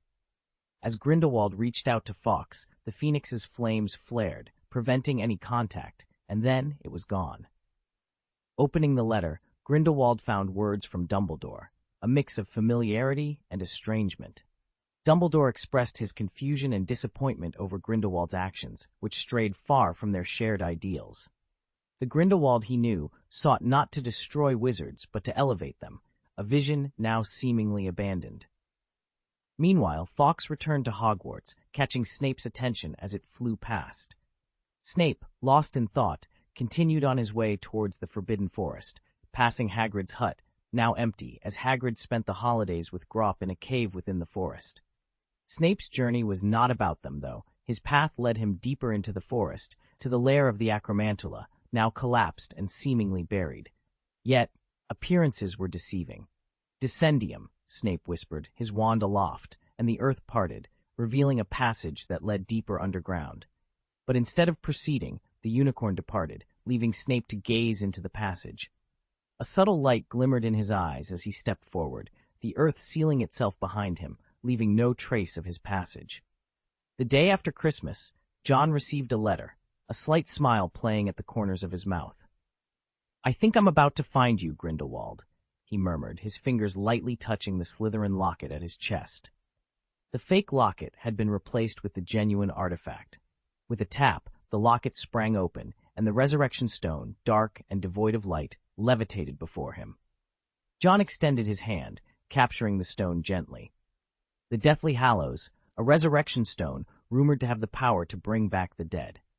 Obsession and regret, not even a saint can escape their grasp, John mused, his gaze fixed on the stone before closing his fingers around it. A ripple of energy spread from him, yet nothing before his eyes changed, and he remained silent. Tang Mi entered the room. "My lord, here's another wish list for the Christmas elves." His voice trailed off as he caught sight of a young man in a suit, searching his pockets. Lippy, a document slipped from Tang Mi's grasp in shock. Lippy, realizing he was dead, expressed surprise at seeing Tang Mi. "Huh? Tang Mi? Where am I?" Tang Mi, bewildered, attempted to touch him, only to find his hand passing through Lippy's form. "Oh, I remember now. I'm dead," Lippy stated, equally stunned. He lamented not being able to be the godfather to Tang Mi's child, expressing a mix of surprise and resignation at his own demise. "Why aren't you sad?" Tang Mi asked, struggling with the reality before him. "Sad? Perhaps a little," Lippy admitted, "but it all happened so quickly, I hardly feel it." As Lippy's form began to fade, he made Tang Mi promise to convey his regrets at missing out on being a good godfather. With that, Lippy vanished completely. Tang Mi, still in shock, turned to John. "My lord, did you do this?" he asked. John, observing the scene, replied, "That's the regret in your heart." Tang Mi, still trying to grasp the situation, walked out in a daze, forgetting his initial purpose. John released the resurrection stone, which remained in his hand. "It seems you've brought back the dead, or rather, awakened their deepest regrets," he mused, understanding the stone's power to alter the space around him, allowing others to see those they've lost. As the only person to have successfully wielded the resurrection stone, John was familiar with its capabilities and the temporary nature of its conjurations. The power of death? John pondered, watching the stone return to the locket. This ability to address regrets seemed ineffective for John himself. Tucking the locket away, his attention turned to the dropped wish list, which levitated into his hand. The list, belonging to Xenophilius Lovegood, contained a peculiar wish: let all the teapots fly. John, recognizing the Lovegood family's eccentricity, sighed at the odd request. Stepping out, John was met with surprised exclamations from those around him. Clearing his throat, he prepared to address the crowd, the wish list in hand, ready to use a spell to amplify his voice. John's voice echoed through the two alleys. "Next, we have Mr. Xenophilius Lovegood, who completed the Christmas Protoss activity at Silverhand Amusement Park. His wish is for all the teapots to fly." John's solemn declaration piqued everyone's curiosity. Moments later, the wish list burst into golden flames, a sign of acceptance. With a smile, John proclaimed, "As he wishes." In the overturned garden's open-air tea room, a wizard reached for his teapot, only to find it missing. Turning his head, he was astonished to see the teapot levitating. He wasn't alone in his surprise. All around, patrons watched in disbelief as their teapots took flight, soaring outside. Even by wizarding standards, this spectacle was extraordinary. The event reminded everyone of the wish announced by the so-called Second King. Meanwhile, Xenophilius Lovegood and his daughter Luna were on their way to Silverhand Amusement Park for another visit when they paused, captivated by the scene above. "Look, Luna!" Xenophilius exclaimed, his voice filled with wonder. Luna's eyes sparkled with excitement as she watched the teapots from all over the park ascend towards the sky, gathering in a whimsical formation.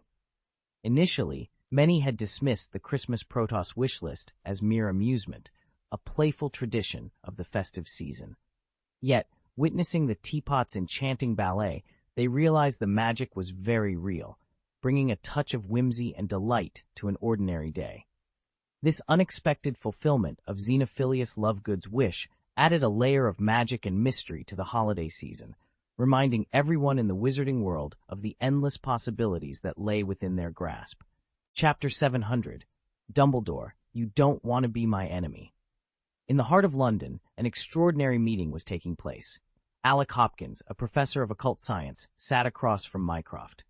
Hopkins, dressed in attire reminiscent of the previous century and with greasy hair, looked every bit the part of a scholar of the arcane. "Professor Hopkins," Mycroft began, a smile playing on his lips. I believe you understand the reason for my visit. Hopkins' response came with a hint of disdain, his lips curling into a sardonic smile. Ah, the amusing tales of wizards, he drawled, his tone mocking the very idea that a person of intellect might believe in such fantasies. This skepticism was not uncommon among those who first heard of wizards. Mycroft, unfazed, leaned back in his chair, his curiosity piqued. If you're so skeptical, why then pursue a career in occultism? The occult encompasses far more than mere spells and sorcery, Hopkins replied, his voice flat. What intrigues me is who would compel government agencies to search for these magic sticks. A real wizard, Mycroft stated simply, rising from his seat. Professor Hopkins, I trust you won't object to accompanying me. To meet a wizard? Hopkins inquired. No, Mycroft corrected, to witness magic. Following a silent car ride that lasted 3 hours, Hopkins found himself stepping out into a nondescript garage. Mycroft led the way through a series of secured doors, each requiring a swipe of his card, until they reached a room filled with control platforms. At the heart of this room, behind a pane of transparent glass, lay a pure white chamber housing a solitary figure. Upon seeing the man, Hopkins' eyes narrowed. Mycroft spoke into a microphone. Get up. The man inside the room obeyed reflexively, and a pillar rose from the floor, a magic wand resting atop it. Arm yourself, Mycroft commanded. The man complied. Hopkins watched, fascinated. Consider the abilities attributed to wizards in those tales, Mycroft suggested, prompting Hopkins to think. Transformation, Hopkins proposed after a moment's thought. Excellent, Mycroft agreed, speaking into the microphone to instruct the transformation of an object. Another pillar rose, this time bearing an apple. The man protested, I'm not adept at transfiguration. You have no choice, Conrad, Mycroft stated. Conrad the captive wizard attempted the spell, but his lack of skill was evident as the apple transformed into a hairy version of itself. The sight was nothing short of miraculous to those witnessing it for the first time. Hopkins was captivated. This isn't an illusion or pre-recorded footage, Mycroft clarified. How did you capture him? Hopkins inquired, curiosity piqued. Catch him? Mycroft replied, his eyes narrowing. Why do you ask? Hopkins pondered before responding. The wizards in these stories, they're portrayed as malevolent, aren't they? It's a valid observation, Mycroft conceded, glancing at the imprisoned wizard. He was apprehended in a rented house after incapacitating a special team member. Hopkins was visibly intrigued, a real-world application of his academic pursuits unfolding before him. You've managed to capture and contain him. Aren't you concerned he might escape?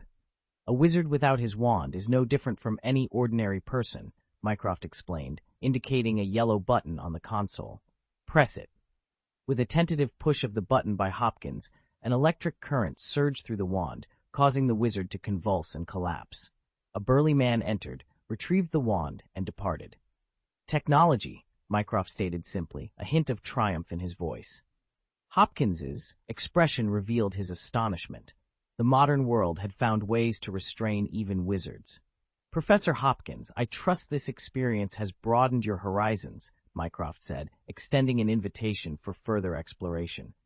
The encounter had not only challenged Hopkins' skepticism, but had also unveiled a new realm where magic and technology intersected, a revelation that promised to redefine the boundaries of his understanding of the occult. Hopkins reluctantly agreed, though his thoughts were elsewhere. He marveled at how quickly these muggles had begun to understand the wizarding world. It reminded him of the magic test they had conducted earlier. How many attempts had they made?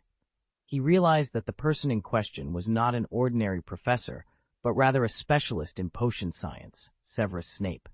Snape, being a half-blood, was not as detached from the Muggle world as his peers. His unique identity was a blend of both worlds, crafted through magical means. As Mycroft led him into a laboratory, Hopkins observed researchers in white coats examining various fragments. Mycroft directed him to a glass display case containing objects that had mysteriously appeared from Poland. Among the items were wand handles, broken pieces of wood, and the remains of creatures resembling cats but distinctly different. Mycroft handed Hopkins a piece of wood, pointing out the runes inscribed on it. An ancient script, Snape, under his assumed identity, commented in a deep voice. Yes, these are runes, and I need you to translate them for me, Mycroft stated. Hopkins knew that the Muggle world's understanding of runes was limited and largely speculative. I need to take these items with me, Hopkins insisted, his voice firm. I don't want any disturbances. Professor Hopkins, you must realize the significance of your task, Mycroft urged. The more significant it is, the less I should be disturbed, Hopkins countered, cutting him off. He held the piece of wood closely, asserting, no one else can decipher these but me. Mycroft scrutinized him for a moment before conceding, I'll ensure your safety.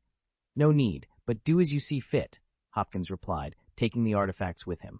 Mycroft watched him depart, his expression unreadable. In a London cafe adorned with elegance, an old man in a purple velvet suit and a white beard sat alone. The waiter placed a cup of coffee before him, asking if he needed anything else. No, thank you. I'm waiting for someone, he replied, adding 2 sugar cubes to his coffee. As he stirred his drink, he closed his eyes, seemingly in prayer or perhaps savoring a memory. Across from him, Grindelwald watched quietly. When Dumbledore opened his eyes, Grindelwald greeted him with a smile. Do you frequent this cafe? Dumbledore returned the smile. Actually, no. It's been a long time. The scene was reminiscent of one from half a century ago, though now one man was visibly aged and the other had artificially regained his youth. Their relationship had evolved, no longer bound by the love that once connected them. How does it feel, Albus? A world without me? Grindelwald inquired. Dumbledore responded, It's been peaceful, albeit uneventful, but it's been good. I thought you'd be happier, Grindelwald remarked, eyeing the scars left by Dumbledore's past encounters. I have no desire to follow your path, Dumbledore stated firmly, rejecting the notions of immortality and rejuvenation that tempted Grindelwald. Why Grindelwald? Dumbledore finally voiced the question that had lingered in his mind since Grindelwald's escape from Nurmengard. Grindelwald didn't answer immediately. Instead, he picked up a sugar cube, adding it to Dumbledore's coffee. 3 sugar cubes, just how you like it, he said, stirring the coffee. You've forgotten the taste, just as you've forgotten our ideals. But those ideals are not what they once were, Dumbledore countered, his expression troubled. The greater good, which we once championed together, Grindelwald reminded him. But when you chose to pursue it at any cost, I was forced to consider other paths, Dumbledore concluded, marking a divergence in their once shared vision. Grindelwald ceased his stirring, locking eyes with Dumbledore. There's a way for us not to be enemies, he proposed. Muggles are growing increasingly powerful, while wizards cling to the glory of bygone days, causing the splendor of magic to fade, Grindelwald observed, pushing the coffee cup towards Dumbledore with a meaningful look. Only by dismantling the old ways can magic truly shine once again. Dumbledore responded with a grave tone. You can't go back to the way things were. Is that so? Grindelwald retorted with a sly grin. Do you intend to stop me, just like before? Dumbledore found himself at a loss, his emotions towards Grindelwald tangled in a complex web. Grindelwald, perceiving his hesitation, shook his head and smiled malevolently. You don't want to be my enemy, Dumbledore. The air between them was charged with an unspoken tension, a mix of past regrets and the looming threat of future confrontations. Despite their shared history, the chasm of their ideologies seemed insurmountable, casting a shadow over any possibility of reconciliation.